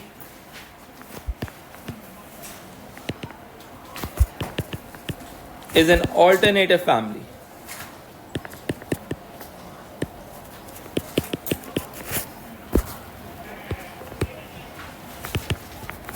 यानी कि हर फैमिली जो है वो एक्चुअल में alternative family, this is alternate family, ठीक है। अब ऑटोमेटिकली क्या होगा बेटा, इस चीज से आपकी फैमिली डाइवर्सिटी एक्सपेंड हो रही है,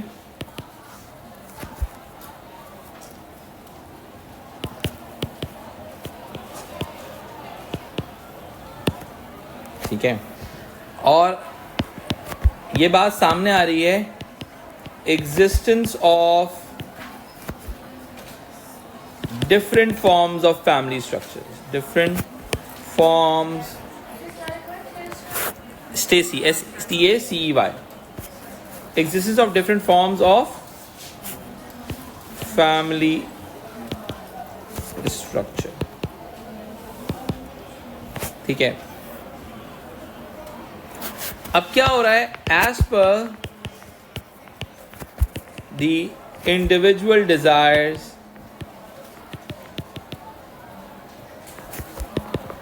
यानी कि हर इंसान की अपनी उम्मीद की बेसिस पे, अपने आइडियाज़ की बेसिस के ऊपर, ठीक है, होगा क्या, आपका सोसाइटी के अंदर फैमिली डाइवर्सिटी डेवलप हो जाएगी। अब इसी चीज़ को हम कह सकते हैं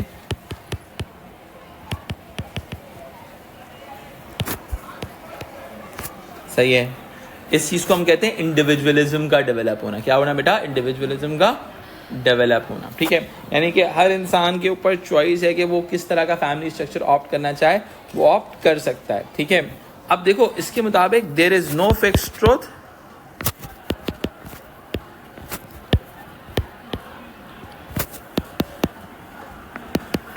और फैमिली स्ट्रक्चर। अब जब एक ट्रुथ नहीं है, सही है,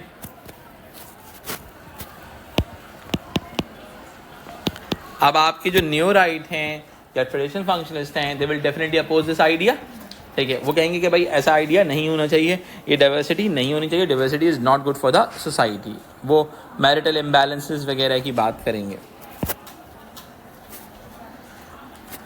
अब दूसरी चीज हमारे पास आता है एल्किंस।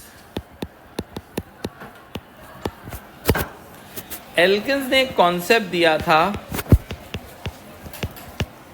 Post modern family. ठीक है। अब जो कि पोस्ट मॉडर्न फैमिली का जो कॉन्सेप्ट था वो क्या होता है, यानी कि आज के जो ज़माने की फैमिली, सही है। अब ज़रूरी नहीं है कि वो ट्रेडिशनल आइडियाज़ को फॉलो करे, ट्रेडिशनल स्ट्रक्चर को फॉलो करे, ठीक है। हम कह सकते हैं इसके अंदर it consist of many different family forms, ठीक है। अब जिसमें आपकी सिंगल पेरेंट फैमिली भी आ सकती है,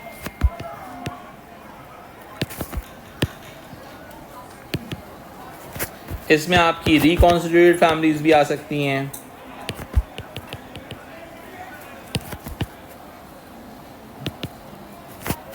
इसमें आपकी अडॉप्टेड चाइल्ड बेस्ड फैमिलीज भी आ सकती हैं,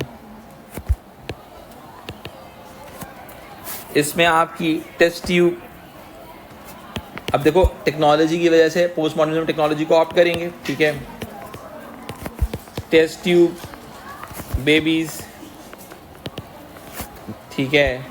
surrogate mother's,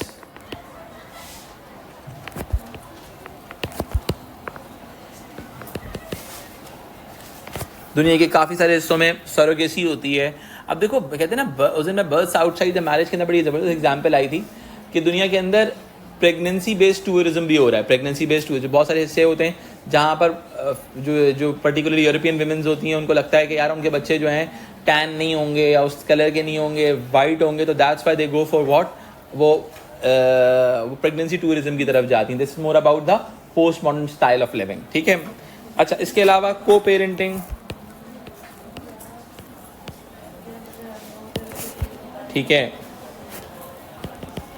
this is also about the post modern type of family structure. इसका मतलब क्या हुआ कि जो traditional ideas about the family structures थे, they are being challenged, they are being destroyed in contemporary world. यानी कि आज की दुनिया के अंदर वो आइडियाज को लोग फॉलो नहीं कर रहे, the people are following their own ideas in terms of the post modern family structure, ठीक है। यानी कि उनके आइडियाज काफी हद तक चेंज हो रहे हैं, ठीक है। हम इसको कहते हैं ओल्ड सर्टेनिटीज आर चैलेंज। हम क्या कहते हैं बेटा? Old certainty. ओल्ड सर्टेनिटीज क्या थी? जो कि आपका ट्रेडिशनल फैमिली है, न्यूक्लियर फैमिली है, ठीक है। ऑल दोज आर ओल्ड सर्टेनिटीज, या हम ओल्ड फैशन वैल्यूज की बात कर सकते हैं, ठीक है। तो अब ऑटोमेटिकली क्या होता है बेटा दुनिया के अंदर, जैसे अगर हम देखते हैं, बहुत सिंपल सी बात है, इन द यूके, अब अगेन इसके अंदर वही एथनिसिटी वाली बात आ गई, ठीक है। जो पाकिस्तानी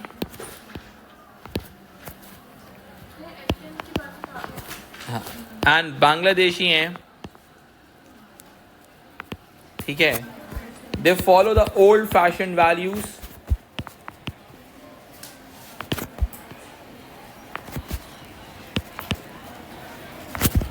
like marriages,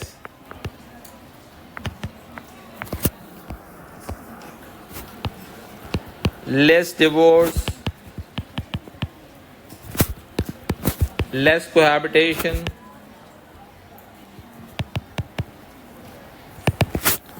ठीक है। अच्छा, अब दूसरी तरफ हमारे पास अगर हम बात करते हैं तो यूके के अंदर ही, if you talk about the black Caribbean या वाइट एथनिसिटीज जो हैं,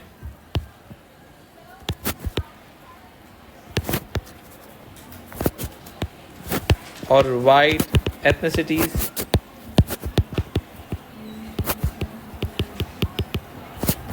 ठीक है, it's more about the modern individualism.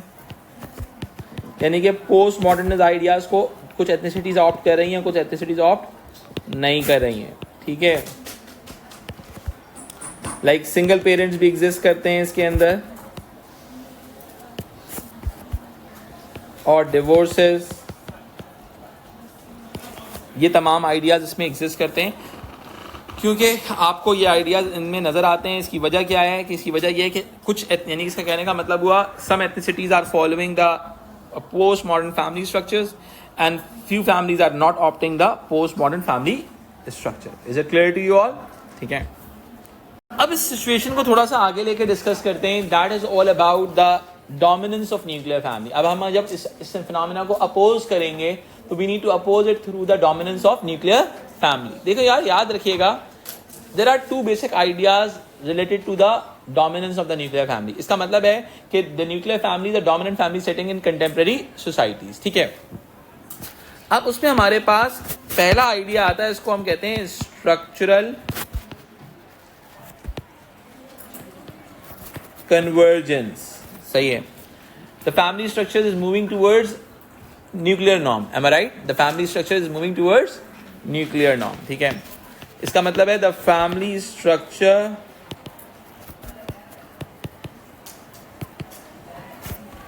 Is moving towards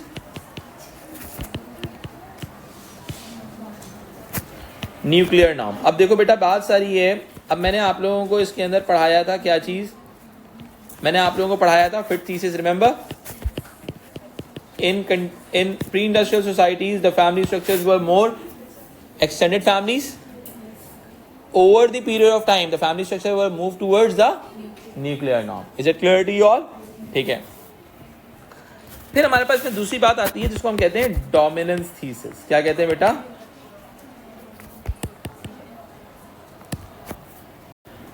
dominance thesis क्या कहता है? बहुत सिंपल सी बात है कि न्यूक्लियर फैमिली है ही इतनी प्यारी चीज कि भाई दुनिया के अंदर बहुत ही सिंपल सी बात है, चाहे कुछ भी हो जाए, यही family structure is a dominant family structure है। M I right? ठीक है, अब इसमें हमारे पास थीसिस कौन? मैंने आप लोगों को मर्डॉक पढ़ाया था। अब मर्डॉक ने क्या कहा? मर्डॉक ने 250 ह्यूमन सोसाइटीज का सर्वे किया।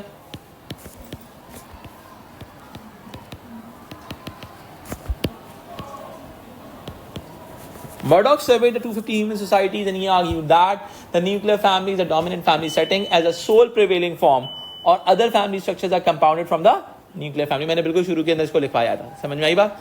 तो ऑटोमेटिकली हमारे पास ये दो बेसिक आइडियाज आ जाते हैं डोमिनेंस थीसिस के हवाले से और स्ट्रक्चरल कन्वर्जेंस के हवाले से। समझ में आई बात? यानी कि अब आपके पास देखिए, हमारे पास न्यू राइट वगैरह, तो अभी हम आगे भी डिस्कस करेंगे न्यू राइट वगैरह को, और डोमिनेंस ऑफ न्यूक्लियर फैमिली को भी डिस्कस करेंगे।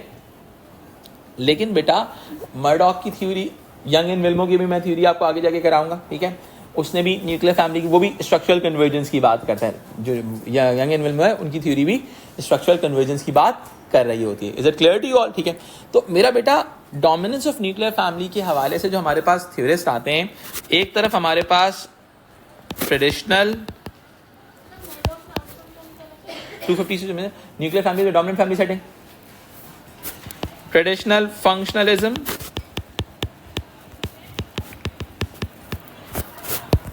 and new right। समझ में आ रही है बात? ठीक है, देखो यहीं से मैंने लेक्चर शुरू किया था, यहीं पे लाके लेक्चर को एंड कर रहा हूं। समझ? Diversity versus no diversity, diversity versus, देखो कि मेरे पूरा फोकस इस चीज के ऊपर है कि आपको क्वेश्चन समझ में आए, आप समझो कि डाइवर्सिटी का है या फिर न्यूक्लियर फैमिली का है। क्लियर हो गया? जब न्यूक्लियर फैमिली का या नॉन डाइवर्सिटी का होगा तो ऑटोमेटिकली अगेंस्ट में डाइवर्सिटी आएगा। Is it clear to you all? समझ में आया? ठीक है, now we are going to understand more about the new right ideas. ठीक है जी, देखें न्यू राइट हमेशा हमें ये पता है, they all more about what? They are against the diversity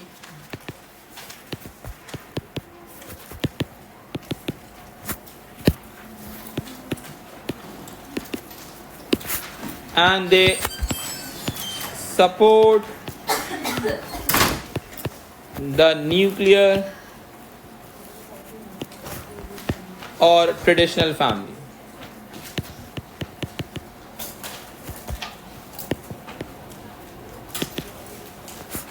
ठीक है, यानी कि अब देखो जब ये अगेंस्ट द डाइवर्सिटी होंगे तो डेफिनेट सी बात है they must be against the cohabitation भी होंगे ये, यानी कि कोहैबिटेशन के arguments, against the cohabitation argument लाने हैं तो भाई इनको ऐड ऑन कर लो। एंड डिवोर्स के भी अगेंस्ट में होंगे ये, बिकॉज अब देखो क्यों अगेंस्ट में होंगे? देखो ये वो लोग हैं जो कंजर्वेटिव हैं लेकिन कंटेम्प्रेरी सोसाइटी में रहते हैं, conservatives but in contemporary societies. ठीक है, अब न्यू राइट क्या है मेरा बेटा? ये कंजर्वेटिव्स हैं, ये बात जहन में रखना। अब कंजर्वेटिव्स कभी भी आपका मेरा बेटा डिवोर्स को सपोर्ट नहीं करेंगे। ये बात आपके जहन में अच्छे से होनी चाहिए। They never support the divorce. Is it clear to you all? ठीक है, तो they must support the conservative form of marriages, traditional families को सपोर्ट करेंगे। ठीक है, हमेशा they are against the diversity, they support the marriage.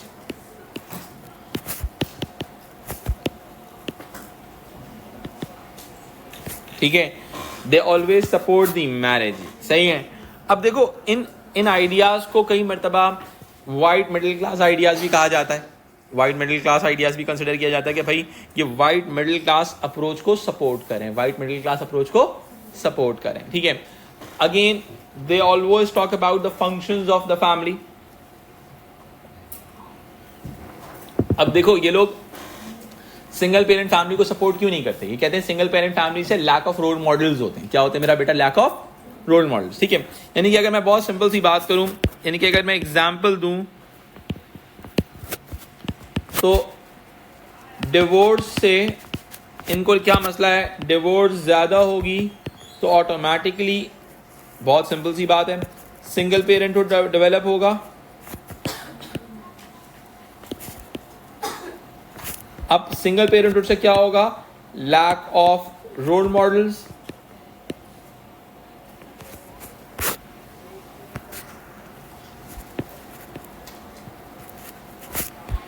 Impact on family functions.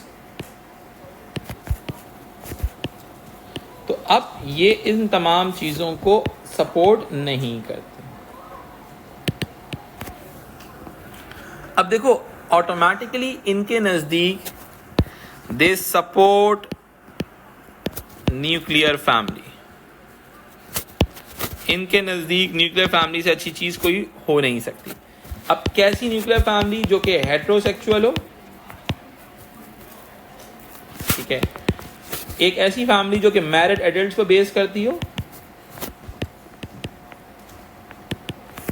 एक ऐसी फैमिली जिसमें डिफाइंड जेंडर रोल्स हो।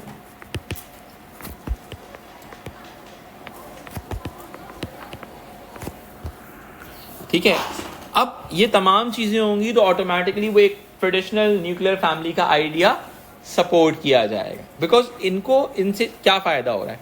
इससे एक तो ये फायदा हो रहा है, फंक्शंस ऑफ द फैमिली आ रहे हैं इनके पास। सही है, फैमिली के फंक्शंस, आप best to perform family functions हो सकता है। ठीक है, यानी कि ये जो है बेस्ट टू परफॉर्म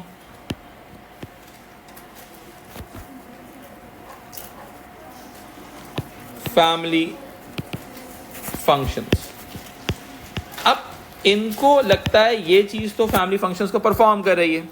अब ये लोग डाइवर्सिटी के जो अगेंस्ट में जाते हैं, इनको क्या लगता है ये जो डाइवर्सिटी है ये एक्चुअल में फैमिली ब्रेकडाउन का बायस है। किसका बायस है बेटा? Family breakdown. इनको लगता है दिस में कॉज फैमिली ब्रेकडाउन, यानी कि फैमिली जो है वो ब्रेक हो जाएगी अगर वो डाइवर्सिटी का शिकार होगी। ठीक है, अब देखो जिसको हम मैरिटल इंस्टेबिलिटी भी कह सकते हैं। ठीक है, लैक ऑफ फैमिली फंक्शंस भी कह सकते हैं। ठीक है, अब मैं इस चीज को थोड़ा सा आगे लेके चलता हूं। देखो बात सारी क्या होती है, they always support the specific gender roles. Segregated gender roles की भी बात कर सकते हैं। ठीक है, because conservative and segregated gender roles की बात भी करेंगे। ठीक है, अच्छा अब आपके जो न्यू राइट हैं, न्यू राइट एक्चुअल में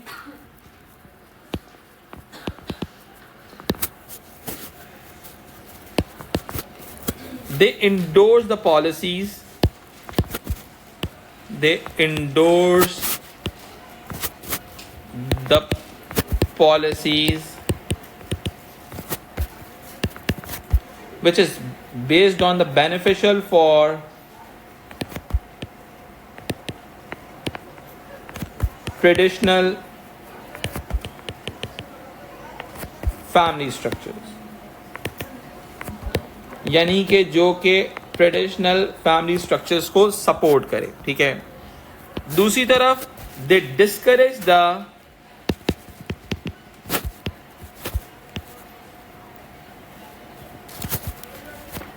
द डाइवर्सिटी। अब इनको डाइवर्सिटी से प्रॉब्लम क्या है? इनके मुताबिक जो है it may result into moral chaos. ठीक है, लाइक मोरल क्योस कैसे होता है? जब अबॉर्शन बढ़ जाती है, अबॉर्शन जो लॉज हैं, अभी आपने ट्रम्प की स्पीच वगैरह में भी अबॉर्शन लॉज के बारे में सुना होगा। ठीक है, दे एंडोर्स पॉलिसी जो कि ट्रेडिशनल फैमिली स्ट्रक्चर को सपोर्ट करे, लाइक न्यूक्लियर फैमिली।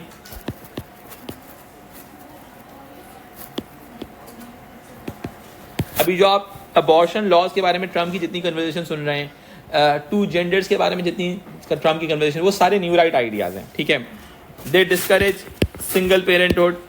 अब एक तो उसके नज़दीक उनको क्या लगता है, स्टेट पर बर्डन डेवलप हो रहा है, इकोनॉमिक हो गया, पॉलिटिकल बर्डन हो गया। ठीक है, दे डिस्करेज सिंगल पेरेंटहुड। ठीक है, वो सिंगल पेरेंटहुड को भी अपोज करेंगे, बिकॉज उनके मुताबिक क्या है, सिंगल पेरेंटहुड से क्या हो रहा है, स्टेट पर बर्डन डेवलप हो रहा है। ठीक है, और दूसरा ये कि इकोनॉमिकली एक्टिव नहीं है सिंगल पेरेंटहुड। ठीक है, तो जो ये न्यू राइट हैं ये इन आइडियाज को अपोज करेंगे। ठीक है, अब उनके नज़दीक अबॉर्शन की वजह से कोहैबिटेशन बढ़ रही है। बेटा आपकी बहुत सारी स्टेट्स ऐसी होती हैं जो कि एक्चुअल के अंदर सिंगल मदर्स को सपोर्ट करी होती हैं इकोनॉमिकली। सही है, दैट्स वाई स्टेट के ऊपर बर्डन पड़ा। अब हमारे पास इसके अंदर याद रखिएगा, हमारे जो मेजर थ्योरिस्ट हैं उनका नाम है मॉर्गन। ठीक है, अब मॉर्गन ने आइडियाज दिए थे अगेंस्ट द कोहैबिटेशन। अब इन्होंने कहा था कोहैबिटेशन सही चीज नहीं है, बिकॉज उनके मुताबिक इट इज अनस्टेबल। ठीक है, अनस्टेबल इन अ सेंस कि आज पार्टनर है, कल पार्टनर नहीं होगा। ठीक है, this is it's not stable at all. ठीक है, देखो आपकी जो न्यू राइट है ना, जो कंजर्वेटिव्स हैं,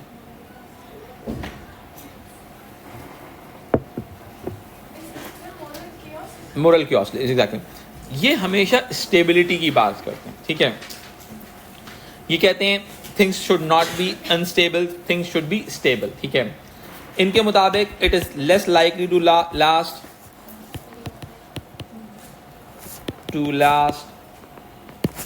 अच्छा, इसके अलावा इसके अंदर मोनोगमस रिलेशनशिप नहीं होती इनके मुताबिक। Sexual behaviour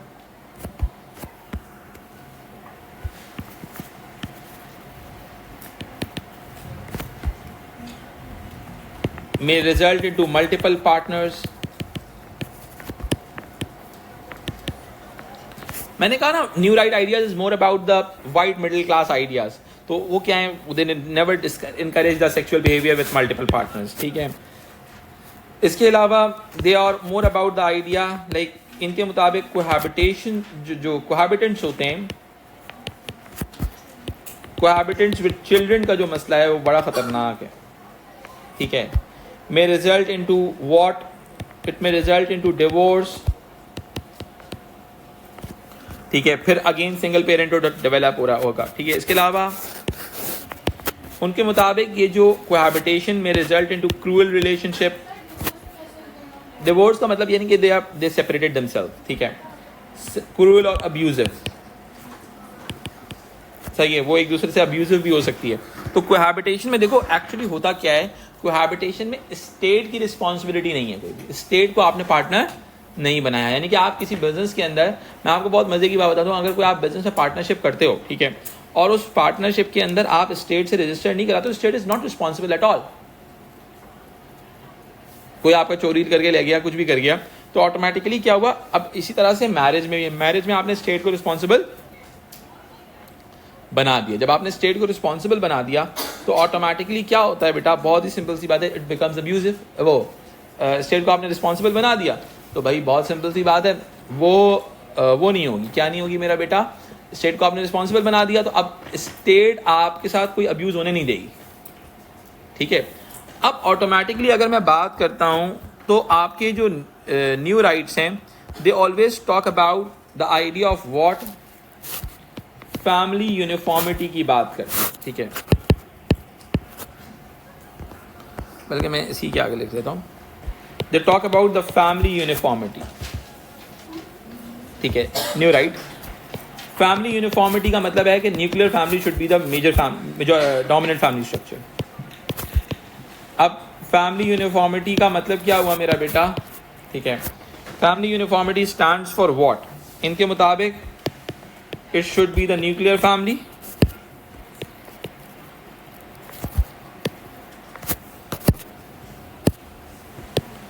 it should be the nuclear family. और इसमें हमारे पास थ्योरिस्ट आ जाते हैं हॉर्विट्ज, क्या आ जाते हैं बेटा, हॉर्विट्ज, ठीक है। हॉर्विट्ज के मुताबिक वो कहते हैं कि हॉर्विट्ज ने यहाँ पे क्या किया बेटा, हॉर्विट्ज ने सपोर्ट किया है न्यूक्लियर फैमिली को, हॉर्विट्ज ने सपोर्ट किया है न्यूक्लियर फैमिली को, ठीक है। अब हॉर्विट्ज ने जो न्यूक्लियर फैमिली को सपोर्ट किया है, इसमें क्या बात सामने नजर आती है हमारे, ठीक है, वो ये नजर आती है, इट्स मोर अबाउट, उनके मुताबिक it's more about the care of family member, for family members होता है,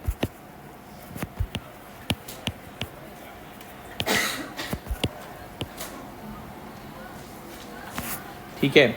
इसके अलावा इकोनॉमिक कोऑपरेशन होता है इसके अंदर,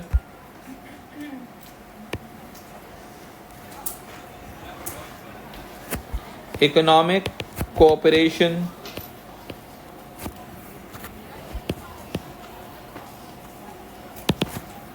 ठीक है। इसके अलावा एक रिस्पॉन्सिबिलिटी होती है इसके अंदर,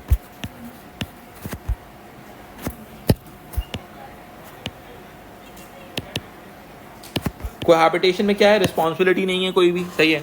आज आप इस पार्टनर के साथ हो, कल किसी के साथ चले जाओ, कोई मसले की बात नहीं है। इसमें एक्चुअल में न्यूक्लियर फैमिली क्या करती है, एक रिस्पॉन्सिबिलिटी का एलिमेंट आ जाता है, ठीक है।